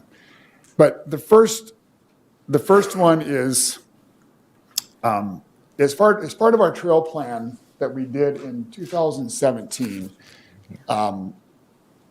we do different trails, and we've been using the trail plan as we make application for every trail we use. We make application through the federal process. And almost all of our trails are funded through federal money called transportation enhancement or active transportation or whatever it's called. And so one of the next trails in our plan, yeah, maybe you can put it up. One of the next trails in our plan is it's along North Eagle Lake, on the north side of Eagle Lake. And it would be an extension of an existing trail that we have on the east side of Eagle Lake. So I have it up on your screen. It's a half-mile trail request, and it goes, this is our County Road 9 that goes up to Eagle Lake pit, right up here, hits 23 just north of here.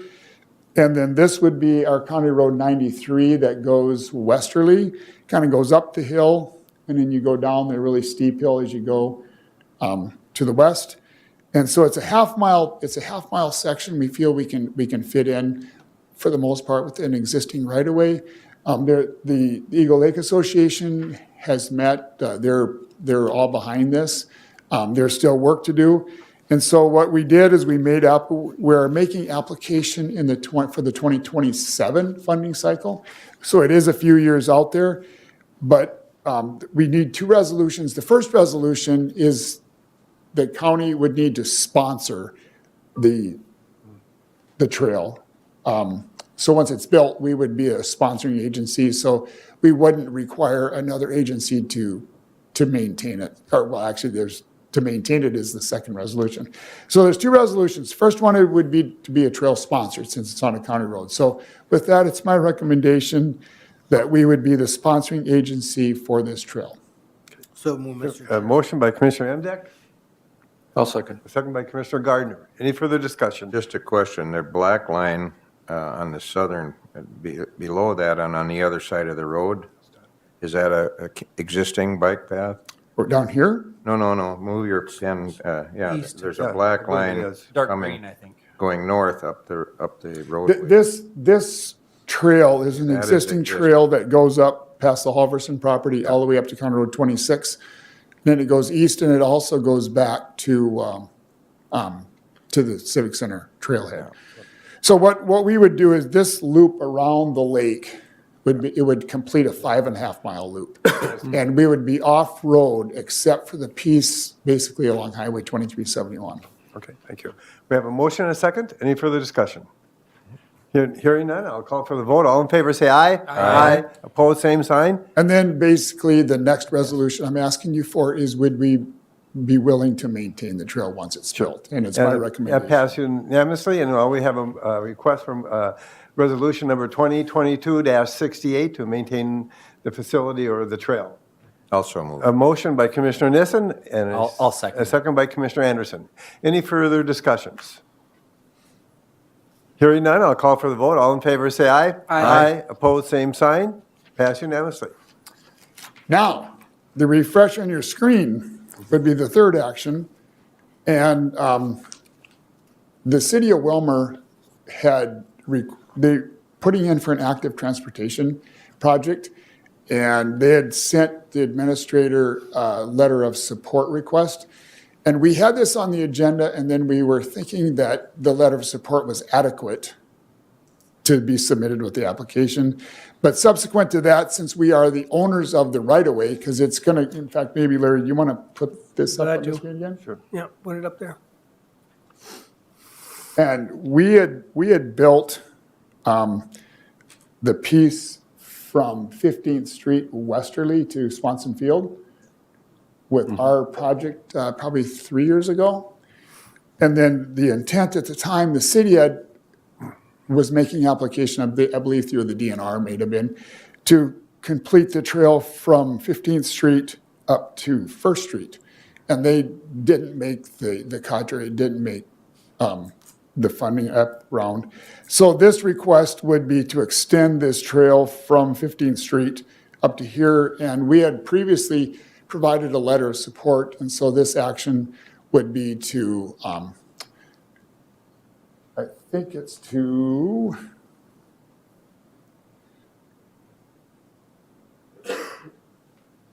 they would support the city of Wilmer basically pursuing the active transportation funds within our right-of-way. And is the city of Wilmer here? They might want to say a word if they want. You could feel free, or if I covered it well, I'm good too, so. Okay. Well, at this point, I'd like to make the motion myself, since it's District 1, and it's so moved, this letter of support. And I have a hunch Commissioner Gardner would like to make. Because it's also district. Second that motion, will you please? So I will second, yes. I beat you to it. Any further discussion? And I'd like to call on the City of Wilmer. Would you like to make any additional comments? No, we would just like to thank you for the support on this, because we'd like to see this trail connect up to the counties. I think it's a great project for us. Thank you very much. Thank you.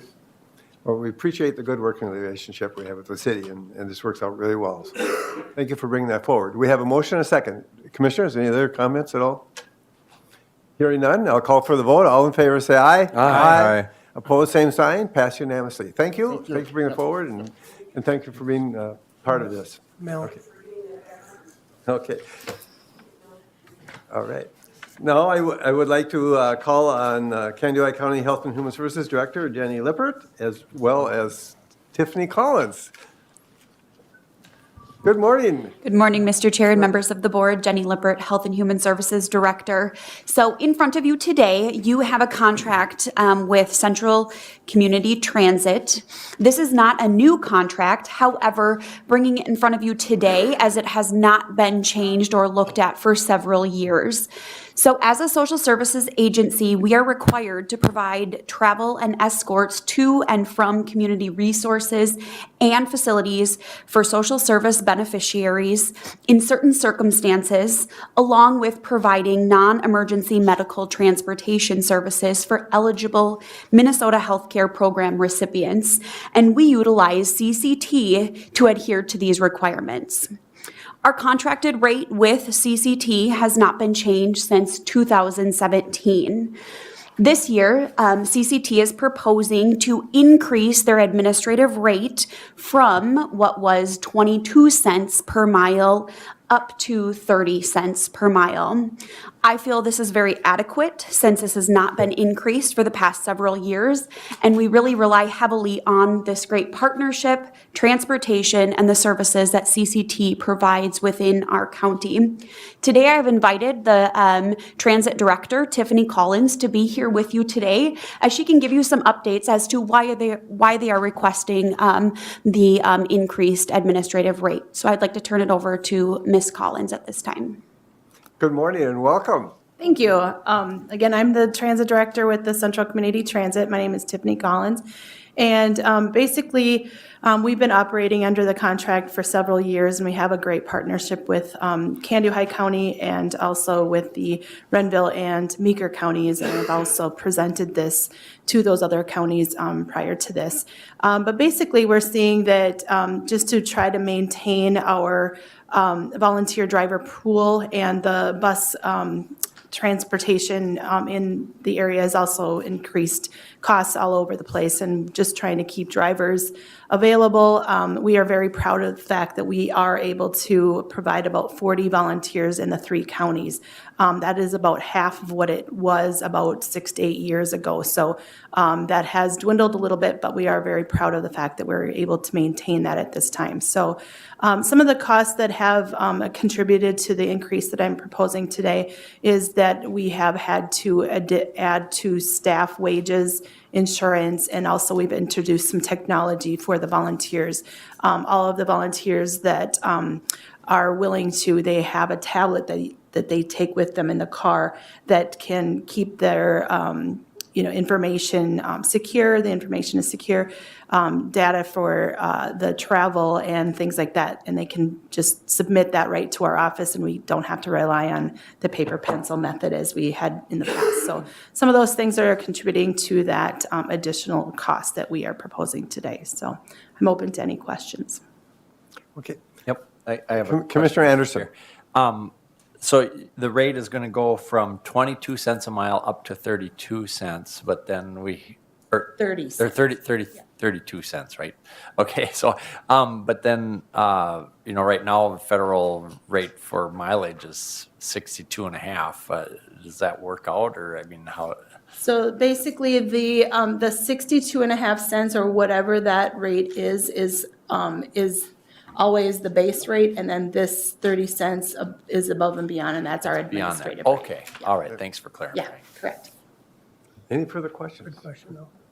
Comments from anybody? Very needed, that's for sure. Okay, we have I'd entertain a motion at this point for the service agreement with the community. I will so move. A motion by Commissioner Nissen. I'll second. And a second by Commissioner Anderson. Any further comments, questions, or discussion from the board? Hearing none, I'll call for the vote. All in favor, say aye. Aye. Opposed, same sign. Passed unanimously. Thank you for bringing this forward to our attention. Thank you. Thank you. At this point, I'm going to take a 5-minute recess.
I call the Candido County Board of Commissioners back in session. At this point, I'd like to call on Mr. Gary Gear, Candido County Environmental Services Director.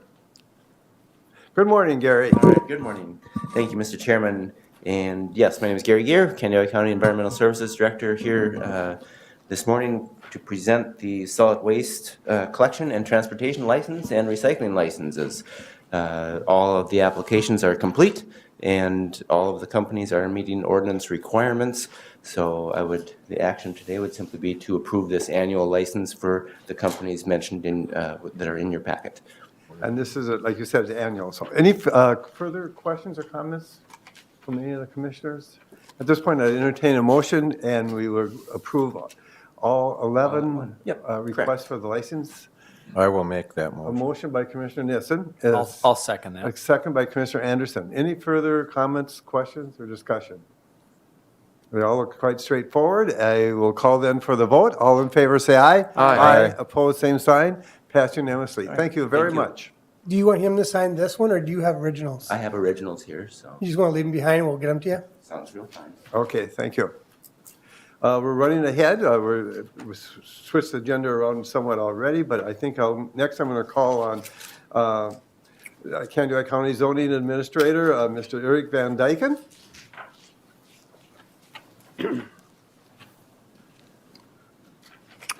Thank you, Mr. Chair, members of the board. Eric Van Dyken, County Zoning Administrator. And I have today a very large agenda item because I did not change it from Ledger. So if you think I'm blind. So today I have two recommendations from the Planning Commission meeting last week, Monday, the 12th. Both of these actually have been before you. A little bit different situations for each of these. The first is a recommendation from the Planning Commission on an application from Pivot Energy. This is a solar facility proposed just outside of Princeburg in the far southwest corner of the county. I think you have a map there with the proposed project area. Should have been in your packet, just north of a grove along Should a we put property that on? line. Yes. This is for the public, Eric? Certainly, this is printed out a little distorted here, but, I'll back it all a little bit. okay, it's. The situation with this one is that they were previously permitted last year. They were unable to get their project off the ground. And by ordinance, when a conditional use permit goes unused for more than a year, then it is considered expired or null and void. And so they're still desiring to go forward with the project, and they came back then with a second request. The Planning Commission did unanimously recommend approval with the conditions and findings as you see in the minutes. Staff recommends approval as well. Commissioners, any questions before call for a motion? Yeah, Mr. Chair, I'll make a motion that we approve the permit for Pivot Energy Minnesota Solar 2 LLC with, is there any conditions or, there's 3 conditions and then with the findings as well. Okay, motion for approve the resolution as stated by Commissioner Anderson, and second by I'll second. Commissioner Gardner. Any further discussions or comments? Commissioner Emdek. I would just say the reason they did not move forward within the year of the original application was the inability to source materials to get the project started. Okay. Mr. Gardner. Thank you, Mr. Chair. Eric, the conditions revolve around a decommissioning plan. For the general public, can you talk about that briefly and the necessity for that? And my follow-up question to that would then also be, the firm is responsible for the decommissioning and all of those costs, correct? That is correct, yeah. That's been a subject of quite a bit of discussion on a statewide basis. Minnesota Pollution Control Agency does require that all solar panels that are decommissioned from commercial operations cannot be landfilled. They must be recycled. The big challenge that we're maybe seeing early on in in the broader scope of maybe a wider scale commercialization is that there is not yet a great recycling stream for that necessarily, not a lot of outlets for that. And so as we see these get permitted, as they go through their life, and usually they're about 20-year lifespan for these type of projects, we're going to see that probably that recycling need and then the stream get ramped up. But yes, this would definitely be a responsibility of the applicant or the owner. So the recycling industry is perhaps likely then to evolve to, over the next, say, 10 to 15 years, be able to accept these materials? That's correct. There is some market for it now, but not a lot, and we would expect that would evolve and expand. And the state has been also in discussion about some additional regulation around it. I'm not sure what that might look like yet, but the state's quite aware of it, and they know they need to provide good leadership in that area. Okay, thank you. Any further questions or comments? We have a motion and a second. I'll call for the vote. All in favor, say aye. Aye. Opposed, same sign. Passed unanimously. And the next item, I would like to ask you to proceed at this point. I know there are several people who are interested in the results of this discussion we're going to be having, and we're trying to stretch this out, but I think we have to move forward with our agenda. So please proceed. Very good. Thank you, Mr. Chair. The next item before you is a recommendation on an application from A&J Rentals. This is also an application that you've seen before you previously. The history on this is that the applicant made application to carry on a certain level of business in what is commonly known as the old Long Lake Antiques building on Long Lake Road, up in the northeast corner of Long Lake here near Wilmer. And the Planning Commission and subsequently the County Board initially denied that request. And subsequently, the applicant came and citing ordinance language, asked to have their permit application reconsidered, believing that they had new evidence that bore upon the consideration of their application. The Planning Commission heard the presentation of the applicant, and the Planning Commission judged that there was sufficient reason to believe that a reconsideration was justified. Subsequently then, the applicant did make a new application and reappeared in front of the Planning Commission on this past Monday, again, the 12th of December. At that time, there was, I would say, significant discussion back and forth, a lot of talk about the initial concerns, how those concerns might be addressed. In the end, the Planning Commission reversed from where they had originally been and did recommend now at this point approval of the request. The request has then 13 conditions proposed to be attached to it by the Planning Commission. And the crux, I think, of the Planning Commission's consideration is that the Planning Commission ultimately judged that concerns exist and the concerns can be addressed sufficiently by the conditions as you see before you. The findings there are also proposed by the Planning Commission, and it was not a unanimous vote, but the Planning Commission does recommend approval of the request at this point with the 13 attached conditions and findings 1 through 8 as you see in the minutes. Commissioners, any questions? I'll entertain a motion that. I would like to make a comment if I could. Yeah. I'm kind of confused about this. You have A&J Rentals applying for the permit, but then they talk about a construction and insulation business. That sounds like two businesses operating out of the same location, where before it was always just one business. Both of the applications have described subletting of A&J Rentals to two businesses. It was always going to be an installation business and a construction business. They're all owned by the same owner for, I would imagine, various business reasons. He structures his companies into different entities. So A&J Rentals would be the property ownership entity that would sublet to two business enterprises, one being the installation business and the other the construction business. And that was same on the original application as it is on this application. Okay, so, well, to me, it seems like it's increasing the use of that location. That's just my comment. Okay. A few more comments, and I'd like to have a resolution, and then we can continue the discussion after Well, that. Please first proceed. of all, tell me, I represent a lot of folks out in that area, most of which are against this. So I'm kind of, some have been okay with it, but how was this sale represented to the buyer so that he somehow felt like he could do this business there? It's, we hear a lot about that it's a residential environment, but that side of the road is not technically a residential environment. You know what I'm trying to say? Yes. Yeah. So try that first. Thank you, Commissioner Newsom.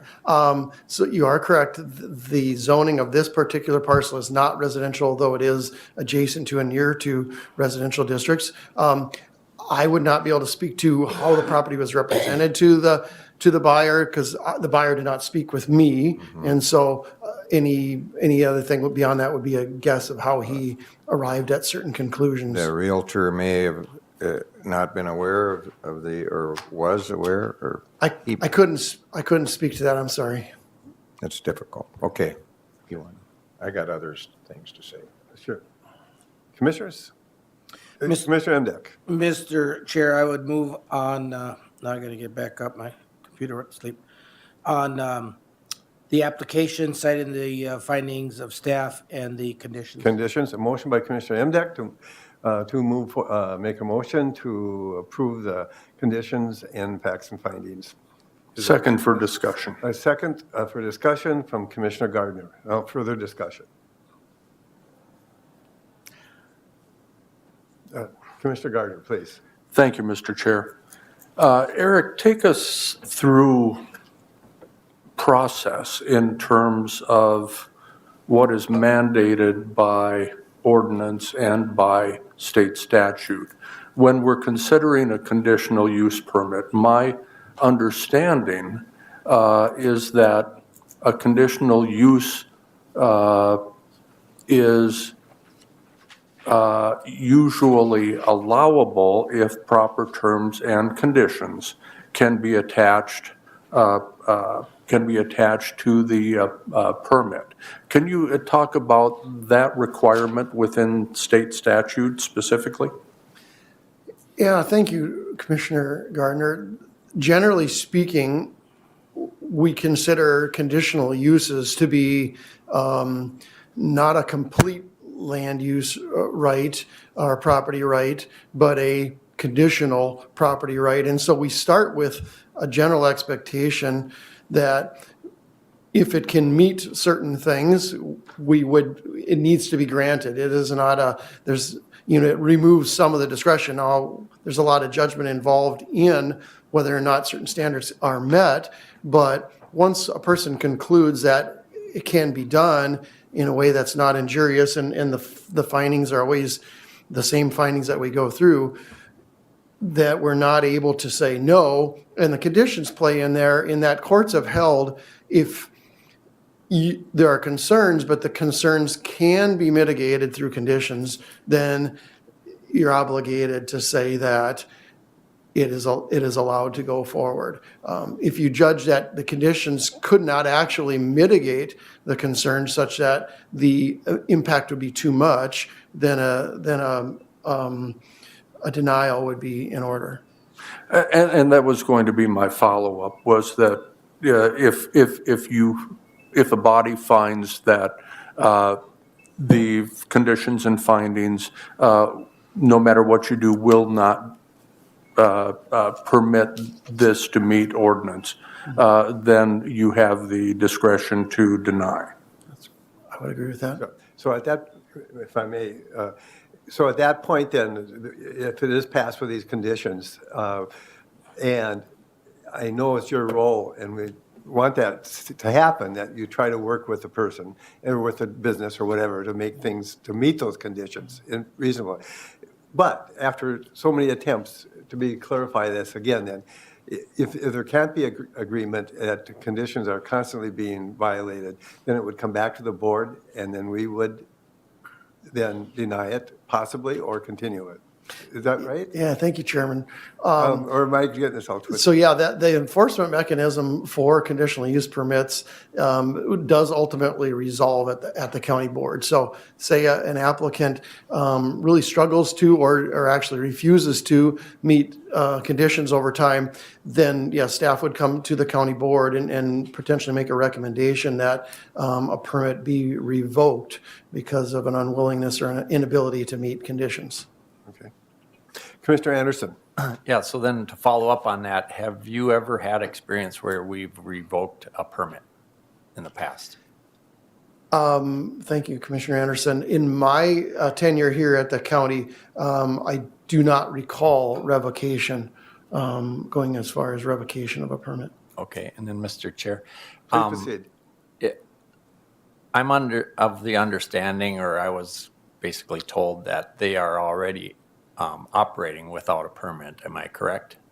You are correct. And so I'm having a problem with this where we add conditions to something. What kind of reinsurance or assurance are we going to get, or did we get, that they will abide by these conditions if they're already not following our current uses, for our county? They're right now, if they're acting without a permit, in the future, are they saying, well, I pinky swear that we're going to do it in the future? I mean, what's the deal there? I mean, Yeah, thanks, Commissioner Anderson. It is always it's never a good look. I don't think, when somebody has already said, I'm not going to follow your regulations right now.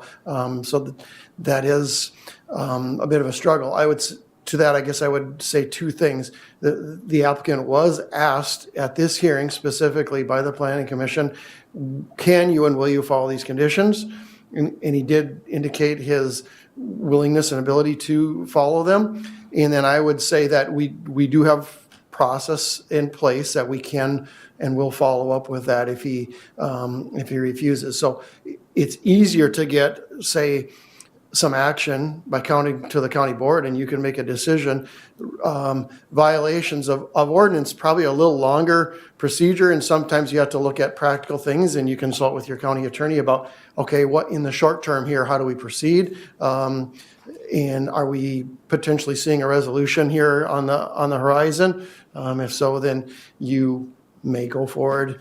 It's a little slower process, I would just say, to maybe get some justice through the court system, just by the very nature of how courts work. So okay. We do have process in place, I would say. And then my one last comment is I just have a hard time with the finding that that like pedestrian traffic, will be okay on, with them operating here. I just think because they have loaded from the road in the past, they may possibly do it in the future, because they have not shown good faith effort to really change their habits, in my opinion. So I just have a hard time. It's a narrow road. There isn't much right of way, and they really don't have much for parking. And to be able to back up vehicles with trailers, I'm just not convinced that they can do it without using the road. Thank you. Commissioner Emdek. Thank you, Mr. Chair. As a member of the Planning Commission and someone who did view the area, I won't disagree with a couple of things that have been said here. One is that the applicant probably did get a little ahead of his skis when he was using the property without the permit. However, we do have, as I understand it, we do have the ability to remedy situations, and we are in the process of remedying the situation by getting the application in place along with the conditions. They also will have a challenge, as Commissioner Anderson said, with abiding by those just because of the constraints they have, but that won't stop them from modifying that building with the door on a different end of the building and exiting it, but that's up to them. We can't dictate them how they modify it, or even if they modify it, but if they violate the ordinance and the conditions we put in there, then we can be involved. And every one of to the safety question, they're about a quarter of a mile from County Road 27. And this really is a Dover Township Road safety issue, not the property issue, because that road should be a little bigger probably if they want to have pedestrian access. Just within about 1/8 of a mile of this conditional use permit site is the public landing for Long Lake, and which has boats and boat trailers, not boats, but pickups or vehicles and boat trailers parked along the road when the parking lot does not allow for enough boats to be parked in the parking lot. There is also egress to the south to County Road 25 for those residents that don't want to drive through this very short distance, a quarter of a mile from this proposed place of business to County Road 27.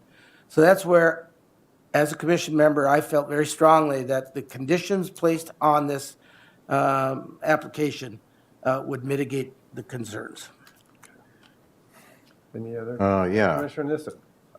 There were only, there were not a lot of commissioners there for that meeting, correct? There was like 3 or 4 voted on this, and how many do you need to have a quorum? I assume you had a quorum, but I don't know how many total commissioners there are. And so I'm wondering about that. Yes, thank you, Commissioner Nissen. We did have a quorum. 4 of the 7 were able to Okay. make it. Yep.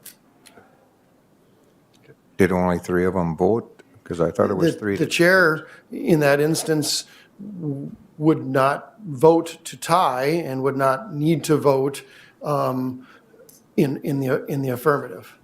Oh, okay. All right, I was curious because obviously that was brought up to me along with a whole lot of other things. The community seems to think that he will not be able to abide by the impervious surfaces issue, and apparently, I assume that the Planning Commission looked at that as well. And I have mixed emotions here. A young fellow trying to, do a business and like to help him in any way. And if we deny this, how long are we going to allow him to remain there so he can find someplace else to go? There's a lot of things going through my head right now. Commissioner Gardner? Yes. Thank you, Mr. Chair. Eric, I want to get some clarity on something that I think I understand. I have also been troubled with the issue of whether it's non-compliance, willful or otherwise, on the part of the applicant. However, my understanding is that we have to judge this on the basis of a land use issue only. Is that something that is in statute? Well, thank you, Commissioner Gardner. I would say more that I have seen from case law that a deciding body is not able to legally say, I think this person is a bad actor, therefore I will assume he will break the law going forward, and therefore I will deny based on that assumption. That's a legally tenuous place to put yourself in. And so we would need to assume that these conditions will be followed, and if they aren't, we will act appropriately. But you would want to not say, I think we have a bad actor here, so we're going to deny based on character or an assumption that the conditions won't be followed. And I wanted to ask that question to try to keep us out of trouble, if at all possible, because I'm guessing that there's a potential either way we decide for litigation. And that's just my reading of what I believe the situation to be. And I lost my second train of thought, and I'll see if Raleigh wants to come back to his. Well, and there's a few other people want to make comments, just, but I'd like to make a comment now that everybody had a chance to say something initially. That if this does go through, I know, can only speak for myself, my tolerance would be very low if it was brought back to this board that the conditions were not being followed. And I would not hesitate to deny that, this request at that point of time. But I also was wondering, and another comment I have too, Commissioner Emdek, you said it was about a quarter of a mile. Actually, I think it's even less than that. I was looking at Bing Maps, and it's like less than 600 feet to that road. Would I be guessing right on that? My measurement is about a tenth of a mile. So the road as a whole is about 2.5 miles. This location is about a tenth of a mile from the intersection to the County Road 27. Okay. And that is one of the stipulations that they enter and leave to the north. Yes. Correct? That is correct. I can't. Proposed condition number 6. Yep. I would ask another question of Commissioner Emdek. Well, I believe there's a couple other people in line as well. But before we move on, as long as you made reference to the legal aspect of it, I was wondering if Kennewick County Attorney would have would want to weigh in or any comments that we should be aware of as we proceed. Well, I think Mr. Van Dyken is accurately stating what the law is. In other conversations we've had on this and other matters, he's very knowledgeable on it. What he's articulating on this last part is basically what's talked about is arbitrary and capricious. You're saying the decision of the board needs to be rooted in the nature of the application itself, how it affects land use. Are there conditions that can resolve it or ensure that it'll be followed going forward, as opposed to predictions on what will happen or could happen? Okay, thank you. Now I'll call on Commissioner Anderson, then I'll call on Commissioner Emdek, and then I'll call on Commissioner Nissen. Well, my comment would be on whether or not his actions in the future would be predicated on the fact that he's been acting out of compliance with our county ordinances already by operating out of there without a permit. And to make it sound like it would be a burden for him, he's a contractor, and contractors should know the permitting process in the county. I've done some permitting in the last year, and I've learned a lot that I didn't know I should have known probably as a county commissioner. But you find out the process through the different people that you contract through. And as a result, he could have purchased that property on contingency that he would get a permit approved for that property to operate his business out of. And then Commissioner Emdek? Thank you, Mr. Chair. In regard, I think there was a question somewhere about impervious surface. And if you look at the map that's in front of you, I think it's pretty clear that there's plenty of pervious surface on the property to meet the standards regarding impervious surface. One of the questions that came up is whether or not he had met the conditions to be able to bring this back in front of the board or the zoning board prior to 1 year going by. And I am guilty perhaps of mischaracterizing communication between one member of the Dovray board and the Dovray board. I referred to it as a letter. Perhaps was not the proper term for it, but clearly the person that Dovray Township assigned, one of their supervisors, to go out and view that property and to bring back a recommendation to the Dovray board, clearly communicated to them that he saw no issues with this proposed permit. That information was never presented to the zoning board. And that is why I felt that we would be able to revisit this application without waiting the year. Commissioner Nissen. Yeah, I just, and I wasn't at any of these meetings, but I'm curious, can he, in fact, figure out a way to get those construction trailers and 2.5-ton trucks into the property without backing in from the road? And is there a way that he can get a materials semi into the property without sitting on the road? Is that possible? And I don't, Mr. Chair, is that question directed to me? You're going to respond to that Well, question. you were in the meetings, or Eric could respond too. I don't really care. Well, I'm just I will curious. speak Please- from, please Mr. Chair, if proceed. I may, I'll speak from the experience of a farmer and a contractor. I think there is a way. It may take a modification of his building. He may have to unhook those trailers and use a ball hitch on his skid loader or his forklift to maneuver them into the doorways. That's up to him.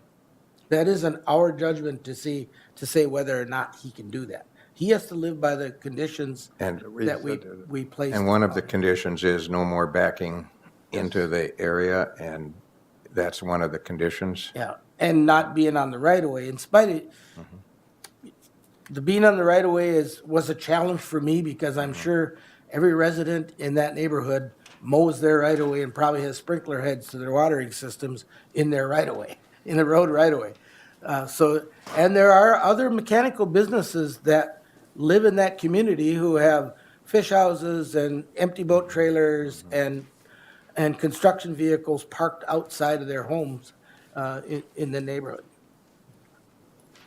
Commissioner Anderson. Yep, so I just want to speak, whether or not Dover Township did things properly, I believe when I read through what all took place, and there is a letter that was written by the attorney that they hired to clarify what all took place during that meeting. All 5 of the supervisors were present, and they listed what all took place, including the one supervisor that he said maybe he had no issues with it. They stated they are not in the position to approve or deny, but they wanted to make sure that their issues or their conditions would be met.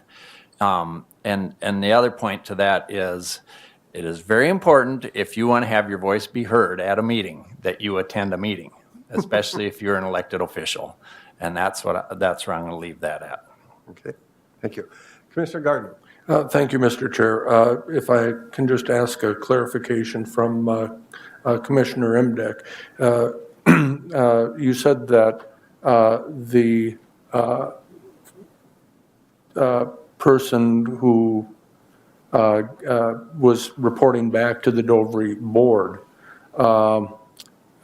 did so, but then that information was not communicated back to and you said zoning board. Was that, is that what you meant to say, or was that the planning commission that you were referring to? I use zoning board and, Mr. Chair, Please proceed. I use zoning board and planning commission interchangeably. All right, because that's the clarification I was looking for. Thank you.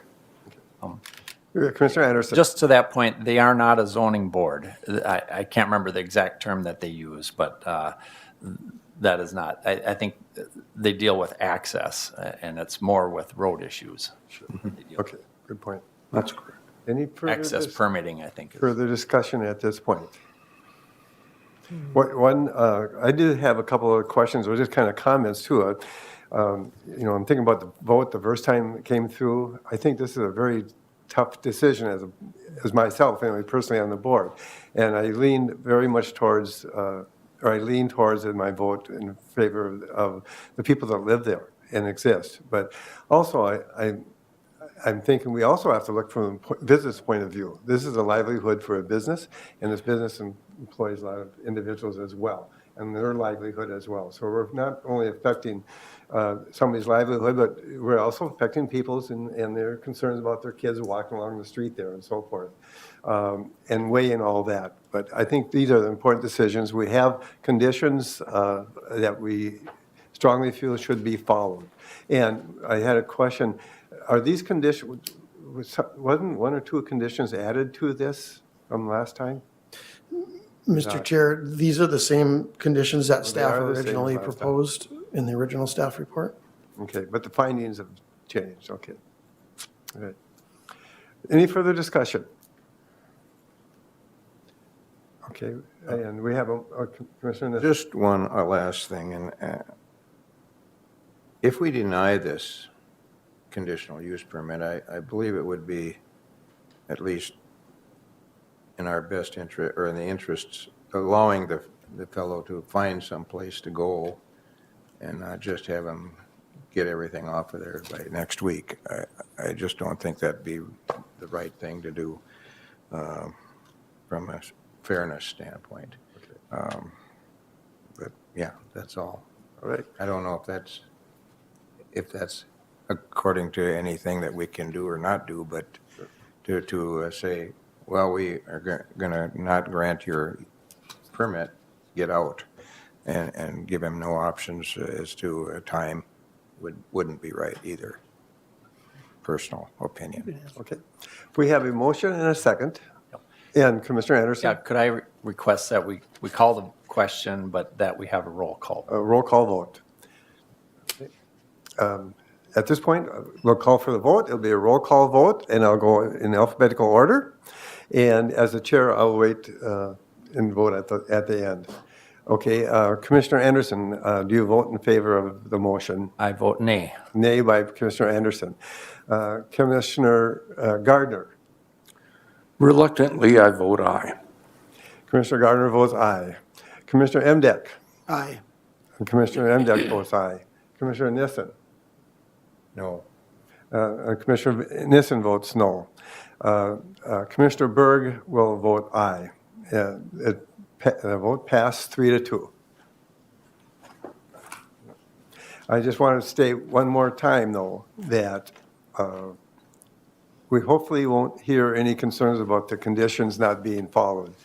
Because as a commissioner myself, I am not going to be very tolerant if they're not. All right. Any other questions or comments? Otherwise, we'll move on to the next agenda item. Hearing none, now I would like to see where I'm at on this, and call on Mark Thompson, Calumet County Auditor Treasurer. Good morning, Mark. Morning, Mr. Chair, Commissioners. Mark Thompson, Auditor Treasurer. So I'm here today to discuss a fund transfer from Fund 55 to the general fund. Larry, as you know, he's next on the agenda. He'll be talking more about this, about the Fund 8 RTC balance. But back in December of 2014, the board approved a balance transfer of $125,000 from the general fund to the RTC fund. And the reason for that was we had a negative balance in the RTC fund at the end of the year. And of course, the auditors, that's a no-no. We would have been written up for that. So to avoid that issue, we made the transfer. And you might ask, why was there a negative balance? And Larry can maybe speak more on this, but we had expenses that we paid before we were reimbursed by the state. So it was kind of a timing issue. Money was going out before it came in. So like I said, Larry's going to be talking more about this, but what I'm here today to request is we're trying to clean up that Fund 8. And as I mentioned, Larry's going to have more to say about that. But one part of it is to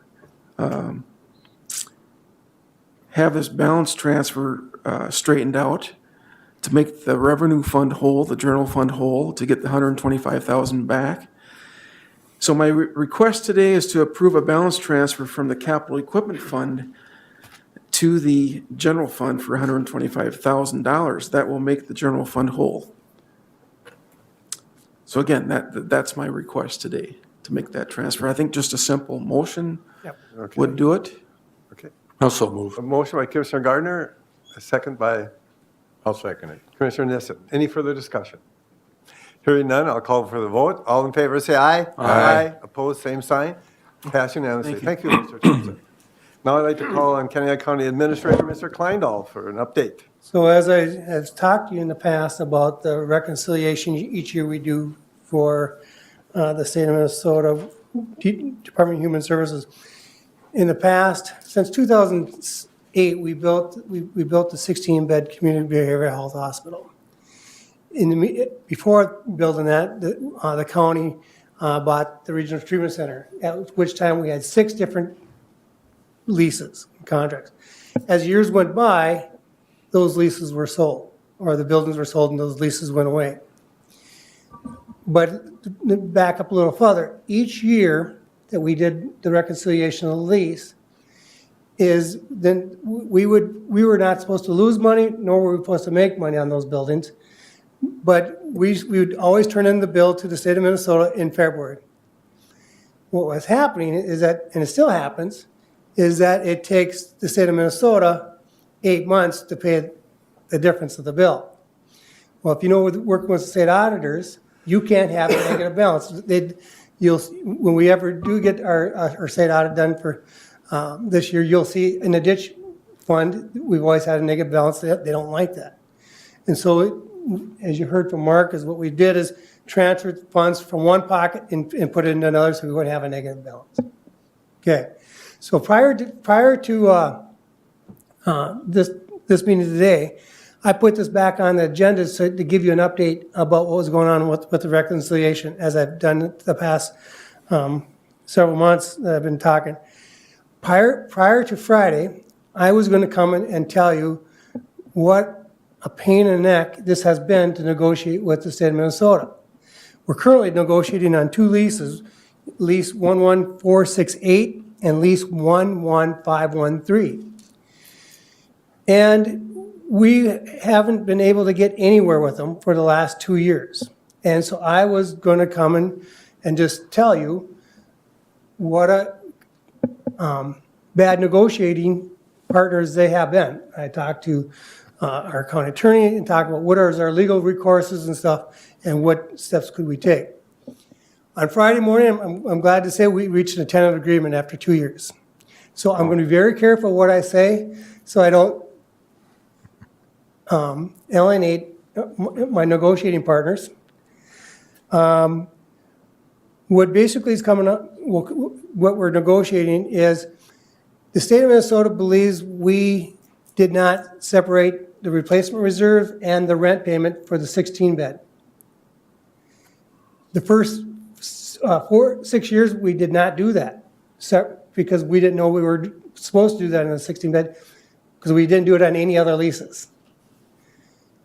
What we also found out during this 2 years of negotiating is that every time a lease was sold or dropped, that they never adjusted our rent space.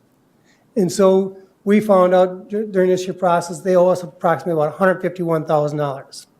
They're claiming we owe them about $21,000, and we reached that agreement on Friday that we believe we can come together and they'll pay us back, we pay them that fund back, and we should be able to reach an agreement. So so some of the stipulations we're going to ask each other is that they're going to ask that we keep our Fund 8 not commingled. We have a replacement reserve and our rent that we get from the building separate. And that's going to be very easy to do because now we only have one lease left with them. All the other buildings are sold. So all the confusion that has taken place is gone. So what we're going to do also then is we're going to keep those accounts separate. We're also going to submit semi-annual or quarterly statements to them just so they can track.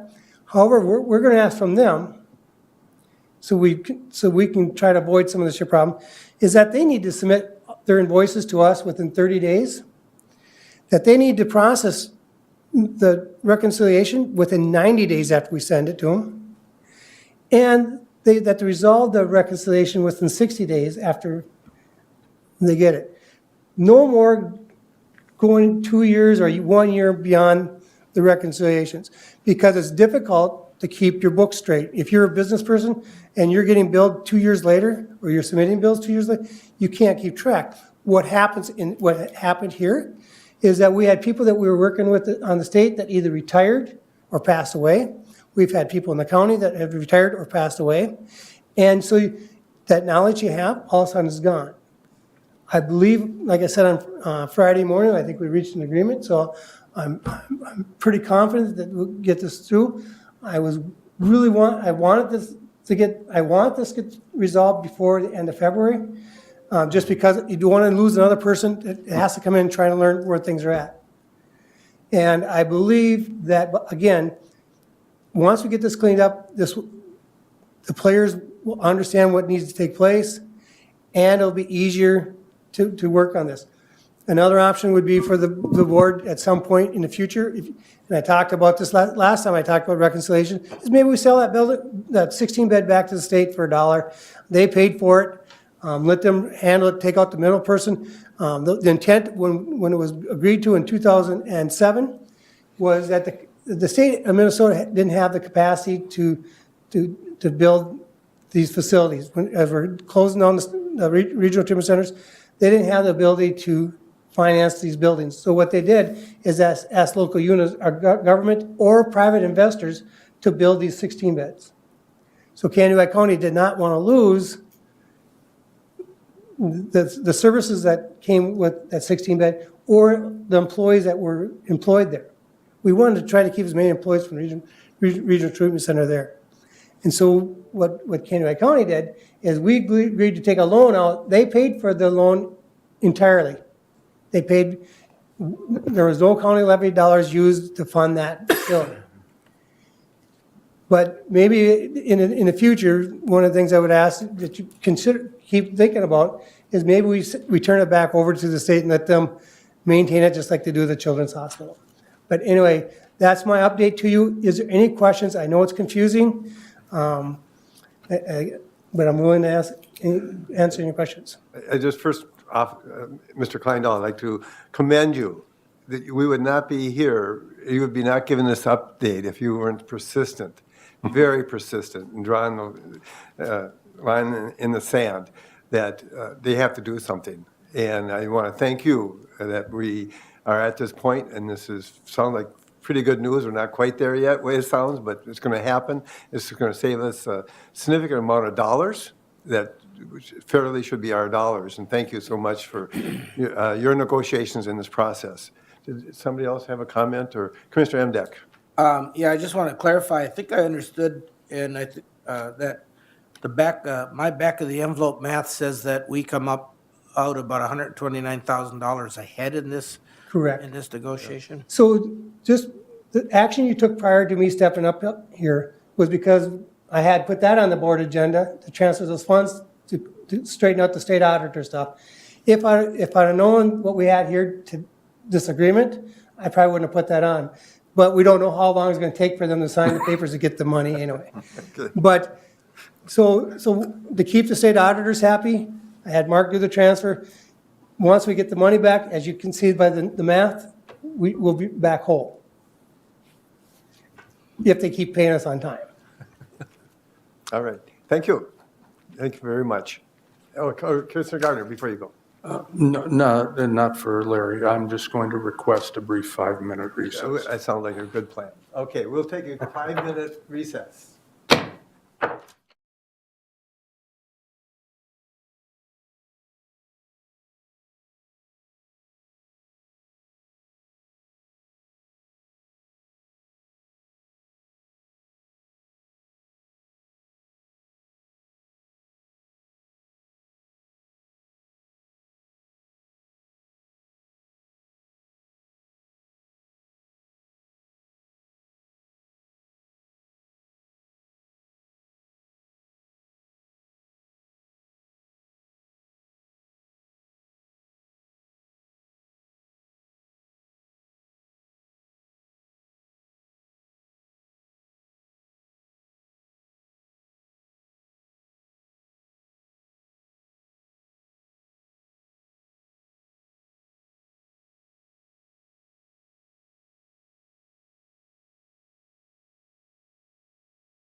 I hereby call the Candioi County Board of Commissioners back in session. At this point, I'd like to call on Candioi County Sheriff, Mr. Holeen, and Candioi County Jail Administrator, Mr. Akerson. Somebody else. Good afternoon. Good afternoon. Good afternoon. Good. Welcome.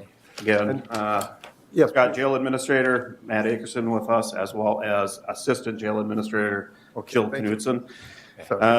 So bringing forth to you the notice or 90-day notice of termination by Dr. Todd or Men Corporation to the Candioi County Board of Commissioners here as to their intent to terminate services as of March 1st, 2023. As you'll see in that letter, it is also strongly encouraged to seek other services and if possible to do so early. With that, I also understand that there's going to be a lot of questions probably from everybody in this room as to what's going to happen going forward. And that's why we got Matt Akerson and Jill Knudsen here with us. So give you a little history. When some action was taken on Dr. Todd's license, one of the first things that Matt did is he reached out to Shane Baker, started looking for legal advice as to how we should proceed going forward. So there was some legwork done prior to this notification coming. It was not that we knew that they were going to be filing necessarily for Chapter 11 and ultimately terminating the services with us. So there was some stuff that was done prior to that. With that, if there's anything else that you two would like to address to the county board, otherwise we can also open it up for questions. Sure. First, I want to commend you. You mentioned, Sheriff, that the legwork done ahead of time. This was good you did. Let's put it that way. But just give a quick background for the public as well. Where we're at and what the plan is. Sure. So we've been reaching out to other correctional health companies that take care of jails and stuff across the nation. A lot of them don't want to come into Minnesota. Some were kind of interested. The salesmen were interested, but when they started finding out about the regulations and stuff in Minnesota, they said at this time we're not expanding. So our options are limited. We have been in contact with Advanced Correctional Healthcare, which is in Minnesota. A lot of the jails that decided to go away from MEND, that's the company they went with, is Advanced Correctional Healthcare. And we've also been talking with Centricare too about medical care in jail. So yeah, but we've had meetings and we've met with people and stuff like that. Like I said, our options are really limited on where we can go because it is just, nobody wants to be in correctional healthcare. So this is a pretty big deal because potentially we would lose the medical aspect and the nurses. And how many nurses are affected by this? So right now we have 2 full-time nurses, 2 full-time health techs, and then because of our size, we have medical 7 days a week. So we bring in a nurse from Meeker County who's here 2 days a week. And then on weekends, we share a nurse. The Meeker nurse comes over. Renville County nurse comes up here, and the Redwood Chippewa nurse also comes up here to help cover weekends for us. And Commissioner Anderson. And that's part of what Men's Services was doing, correct? Correct. And so now moving forward, that's how you're going to do it, or is this? Yeah, we have to or have, you have nothing. we have to have 20 or 7 days a week. We just have too many inmates not to have medical here 7 days a week. So the companies we've been talking to, that's what we've always been addressing, is doing that, passing meds, having a medical provider, someone to call after hours. Okay. Because, you call the ER, I can't blame the doctors there. They don't want you to diagnose something over the phone. They're going to say, bring them to ER, and that, of course, comes with a price. So worst case scenario, if we can't find anybody, what happens? So what would happen? We did have a meeting this morning with Advanced Correctional Healthcare. We had a Zoom meeting with them from their executives from across the nation. They're very interested in us. Our nurses are very loyal to Candioi County. They are willing to flip to another company and go with that other company and stuff like that. So they're loyal, like I said, loyal to the jail. They like what they do. I don't know why, but they do. And they're great staff. I mean, they come in, they'll put in extra hours, their salary, and sometimes they're way past the hours that they're supposed to, that Men's paying them for prior to all this happening. So they've been the kind of staff you want to keep. It takes a special nurse to do that. Commissioner Emdek. Thank you, Mr. Chair. You mentioned payment from MEND. How are these nurses being paid right now? So most of the staff have received 1 check. They're due 2 checks from MEND. Our lead nurse has not received a single check from MEND since this all started. So she has not been paid. Last time I heard, 2 weeks ago, they said they were going to pay, the company was going to pay the lowest paying people so they could pay more people than pay the high people first. So our nurses didn't get a check that round. Now, the second paycheck was due. He did pay them except for our end did not get paid. I'd like to. If I may follow up? Yes, please proceed. Is there something in place to take care of the person that is not, for paycheck, that is not being paid by MEND at the moment? Right, so we, Maybe I can call on Administrator Kleindahl, or you want to proceed? go, So we're not stepping on each other here. Yeah. We need the nurses and stuff, and so if they were going to walk away because they weren't getting paid, we would pay them out of our medical expense account to cover them. We need the nurses. Matter of fact, the reason we stayed with MEND was because of the nurses. They won several nursing awards and stuff a year ago, last fall. So it's very important to us. We'll find a medical provider that will come in. The thing you have to understand is it's going to cost more than what we have budgeted. MEND, what they were charging us was quite a bit less than what a new provider is going to provide. But we're in a position where you really don't have a lot of choice. The thing will be is how we set the contract up. We also want some mental health coverage and stuff in there. And so, as you know from conversations we've had with the chair and the vice chair, once we knew we were going to get the notice, even before we got the notice, we had to wait for the process to get the official notice. But we were starting to plan what's plan B and plan C, and that's what this team has been doing. Again, it's not something that happens every day, and so we're trying to learn as we go every day and have conversations. And I've asked Matt to keep the team updated, what's going on, so we kind of know where it's going. But I don't know if that answers your question. Actually, Mr. Chair, if I may. Please proceed. My question was a little more specific than that. So we have an employee, or MEND had an employee that is not getting paid at the moment. Correct. How are they paying their bills, and why are they sticking with us? so like Mr. Kleindahl said, we have the county that use the medical budget because we have to keep medical care in the jail. So we've been paying the nurses from that. So they still continue to get paid checks, so they still continue to show up here. The medical provider is showing up. I don't know what his situation is with MEND. He hasn't discussed it with me, and he hasn't said anything. So, but he has been showing up. He's a retired doctor that came back out of retirement to help out. He has told me that his plan is to be here until we go away from MEND. So hopefully he'll stay true to his word, and we'll still have the provider coming in 2 days a week. So. I would just comment that appreciate that stipulation being in place, because certainly nobody wants to go without a paycheck at any time of the year, much less at the holidays. Christmas time, yeah. Right. And we appreciate the timely update. I know the option, we'd have to call a special board meeting to inform the board of this, but this is timely to do that. I feel, and we got the support of the board, I'm assuming. But Commissioner Gardner. Thank you, Mr. Chair. This is a little personal for me because we have a family member who is employed by MEND, who finally just received a paycheck last week. Apparently, MEND sent a letter out to their employees blaming slow pay on the part of its participating counties. We did approve within the consent agenda earlier today, something like a $41,000 payment to MEND. One can only hope that that money actually goes towards making those employees whole, as opposed to any other creditors ahead of that.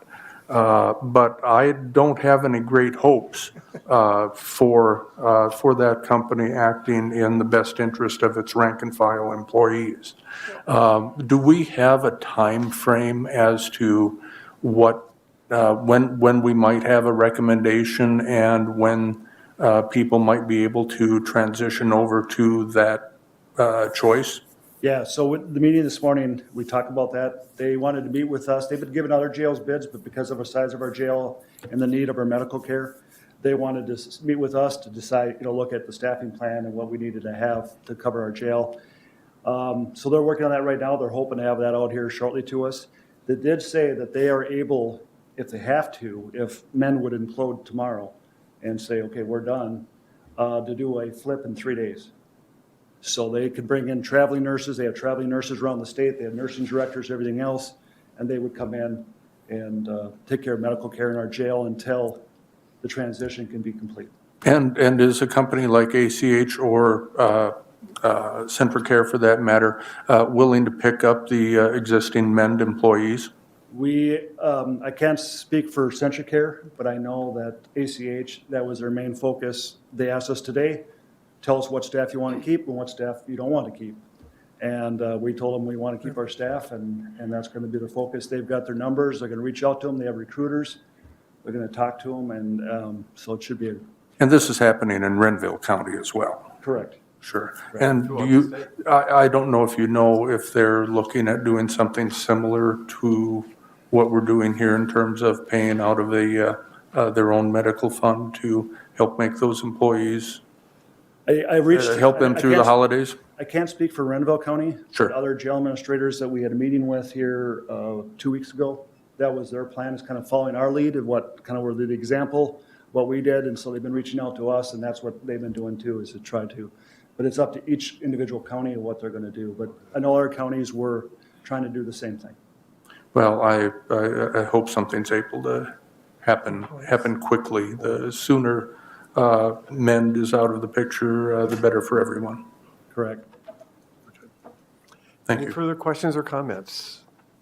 Other than be nice if we'll probably plan for an update again the next board meeting. As soon as we get information. And/or can you even send out an email if something does break? You can't talk to more than 2 commissioners because you'll be voting on a contract. Yeah. Just saying that there's a potential, or no? Just information only? Okay, I guess not. I don't want to go down that road. Okay, ignore what I said, please. Yeah, we're hoping to have some answers here, a bid from them here shortly. And Okay, If we need to call emergency meeting, we can do that. sure. Outstanding. Okay, all right. Please do. Thank you very much, and thank you for all the work you've been doing so far, and we'll keep our fingers crossed that it goes this direction. And the organization that you're primarily looking at, that's their specialty, that's right? that's all they do. That's all they do, so that makes sense. Yeah, they're a lot bigger company than MEN was, which gives us some, they're self-insured. They have all this protection. They're just larger companies. So. Okay, all right, thank you. Thank you. Okay. Thank you. All right. Now moving along the agenda, and this is a very long agenda today, but we're getting near the end. And actually, there's a part of this agenda that talks about recognition of Commissioner Raleigh Nissen's retirement. And I just really would like to kind of start this out, Commissioner Nissen. I would like to say that we are thankful and grateful for your 8 years of public service as a Candiac County Commissioner, as well as serving as the board chair for 2 years, and your leadership and the sacrifice and dedication to the citizens of Candiac County and our mission, and you will be missed. We also want to say thank you for the excellent job of serving on numerous committees, and as a chairperson on many of them. Some of the examples include the Candiac County Historical Society, the Economic Development Commission, Woodland Centers Board, Prime West Board, Broadband Committee, 2 watershed districts, Prairie Woods Environmental Learning Center, and the list goes on and on. And so probably Lisa's other comment I have is thank you for the thousands of hours and hundreds of days you have served and worked helping to make Candiac County a great place to live, work, have a family, and play. And you will be missed, and we, as a board, wish you the very best, Raleigh. And at this point, I'd like to call on any other commissioners if they wish to make any comments. Okay, Commissioner Anderson, you want to go first? Yes, I thought about this a little bit, and it's like, oh, I'm not very good at writing speeches, so I thought I would just read someone else's. Well, who would I read? So mine is from a guy who I believe at one time he was a pugilist, or which is also another name for a boxer, and his name was Theodore Roosevelt, and he wrote this little speech on April 3rd, or presented, I guess, said it, on April 23rd, 1910, and he titled it "The Citizenship in a Republic," and everybody else, I think, since then has known it as "The Man in the Arena," and it applies to pretty much all elected officials, but people who have fought tough battles and fought ups and downs in life. And so here it is. It is not the critic who counts, not the man who points out how the strong man stumbles or where the doer of deeds could have done them better. The credit belongs to the man who is actually in the arena, whose face is marred by dust and sweat and blood, who strives valiantly, who errs, who comes short again and again, because there is no effort without error and shortcoming, but who does actually strive to do the deeds, who knows the great enthusiasms, the great devotions, who spends himself in a worthy cause, who at the best knows in the end the triumph of high achievement, and who at the worst, if he fails, at least fails while daring greatly, so that his place shall never be with those cold and timid souls who neither know victory nor defeat. Wow. So I just want to thank you, Raleigh, for being commissioner for the last 8 years, and you'll be missed. Thank you, President Roosevelt. That was good. Commissioner Amdak. Thank you, Mr. Chair. So I'll just tell a little story that happened not very long ago. Judy and I went over to Max's Grill in Spicer, New London Spicer area, to have dinner one evening, and happened to be the night of the election, and the Republican Watch Party was happening at the Grand Stay Hotel and Event Center, and Raleigh sat down with Judy and I, and we visited nicely, and Raleigh said, well, he says, before they start giving me the stink eye or something to that effect for visiting with somebody from the opposite side, he says, I better move on. And I says, well, you mean you can't even sit down with a moderate and visit with a moderate without making... But my point is to Raleigh, and Raleigh said it many times, is that in the matters of maybe overarching policy, we don't always see eye to eye, but we have worked, I think, very well together over the years, and I will miss you as well. Thank you. Thank you for your service. Thank you. Yes, thank you. Commissioner Gardner. Thank you, Mr. Chair. I've said this before, that nobody is going to mistake Raleigh for a wild-eyed liberal, and nobody's going to mistake me for a rabid conservative. But I have so enjoyed your company and your counsel on this. The example that you give me and everybody else is one of service and of pragmatism. This is in our society today, especially politically, it's worse than dogs and cats.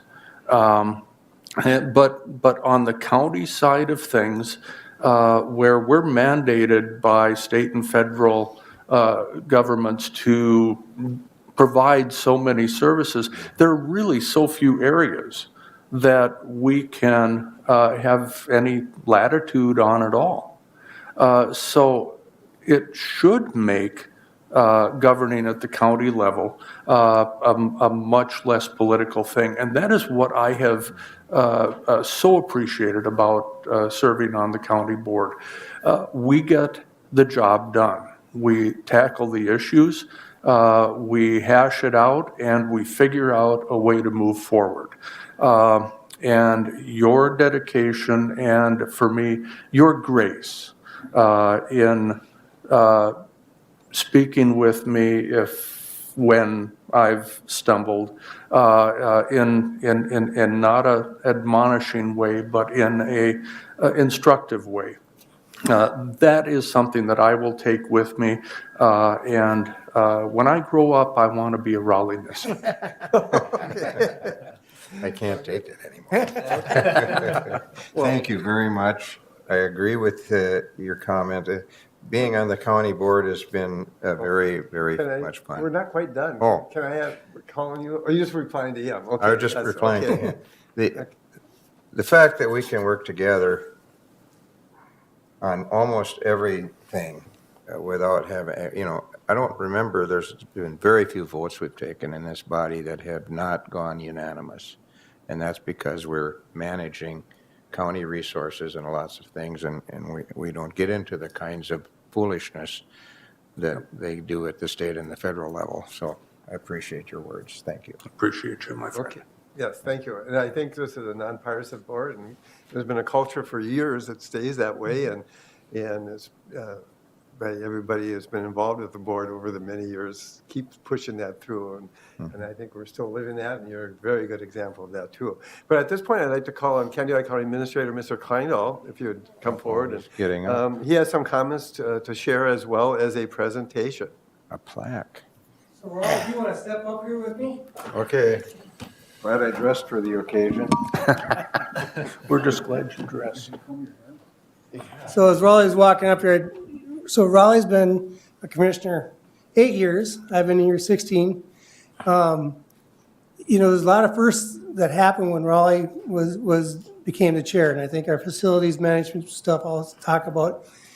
And probably the biggest thing that Raleigh has brought to the county, and probably has taught our department heads and staff, is customer service. Thank you. That is my big. Yep. So on this occasion of retirement, Raleigh, Commissioner Raleigh Nissen, following 8 years of service to Kennewick County and those it serves, this certificate is presented in appreciation by the board, administration, and staff of Kennewick County on this day, Tuesday, December 20th, 2022.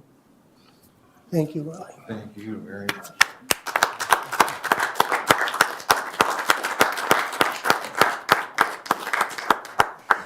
You want a picture of you getting Oh, smile okay, for the all camera? right. Do we do shake your hands too, or? Did it turn out, or did you break your camera? You turned out blue. I turned out. I don't know if that's true or not. I knew Is that it. the political blue or the? Oh, yeah. It's supposed to be red, right? Yeah. All right, okay. I did not come prepared for any long-winded speeches. Good. So I think you'll all be happy about that. I got to drive bus in 2 hours, so but I want to have dinner on Roger before I leave. So, but I have enjoyed the time here, the battles with broadband that seems to, at least finally, before I walk out the door, that we got a $4.9 million grant. Hopefully that all goes well, and the folks out in my district will have better internet. Working with Larry and a lot of different things, signing countless signatures with Mel on the Wilmer Y. I don't know how many times I was in his office because we had to change or something this. Even after I was no longer the chair, he'd call me up because I was the chair when we went through most of the motions. So I enjoyed that. I've enjoyed working with all of the people that work for the county that do their best and are quality people. We've got wonderful staff, and most of all, I've enjoyed working with all of you because, well, we work together extremely well, and that's really serving the public. Larry hit it right on the head. When I started with Trade Home Shoes back in 1966, their motto were customer service is a step ahead. I worked for them for 30 years, and I carried that with me when I came on the board.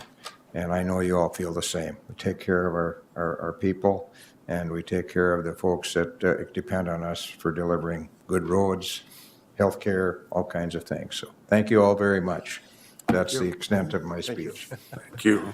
It's a very long agenda today, but the last few minutes are well worth it.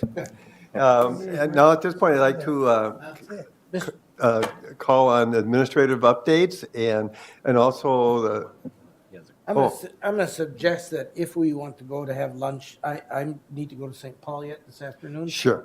I'm going to suggest that we save our report for the first meeting of next month. Everybody's okay with that? Nothing pressing that couldn't wait? I'm wonderful about that. Okay, and Mr. Kindall, you're just fine.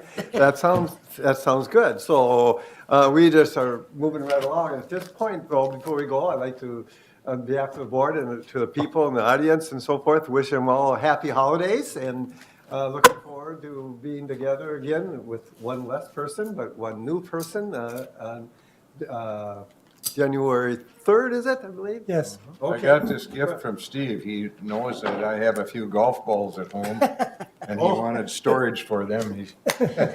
Well, with the price of eggs, it's cheaper to just buy the carton. So thank you, Steve, very much. Thank you. And on that note, I'm going to adjourn the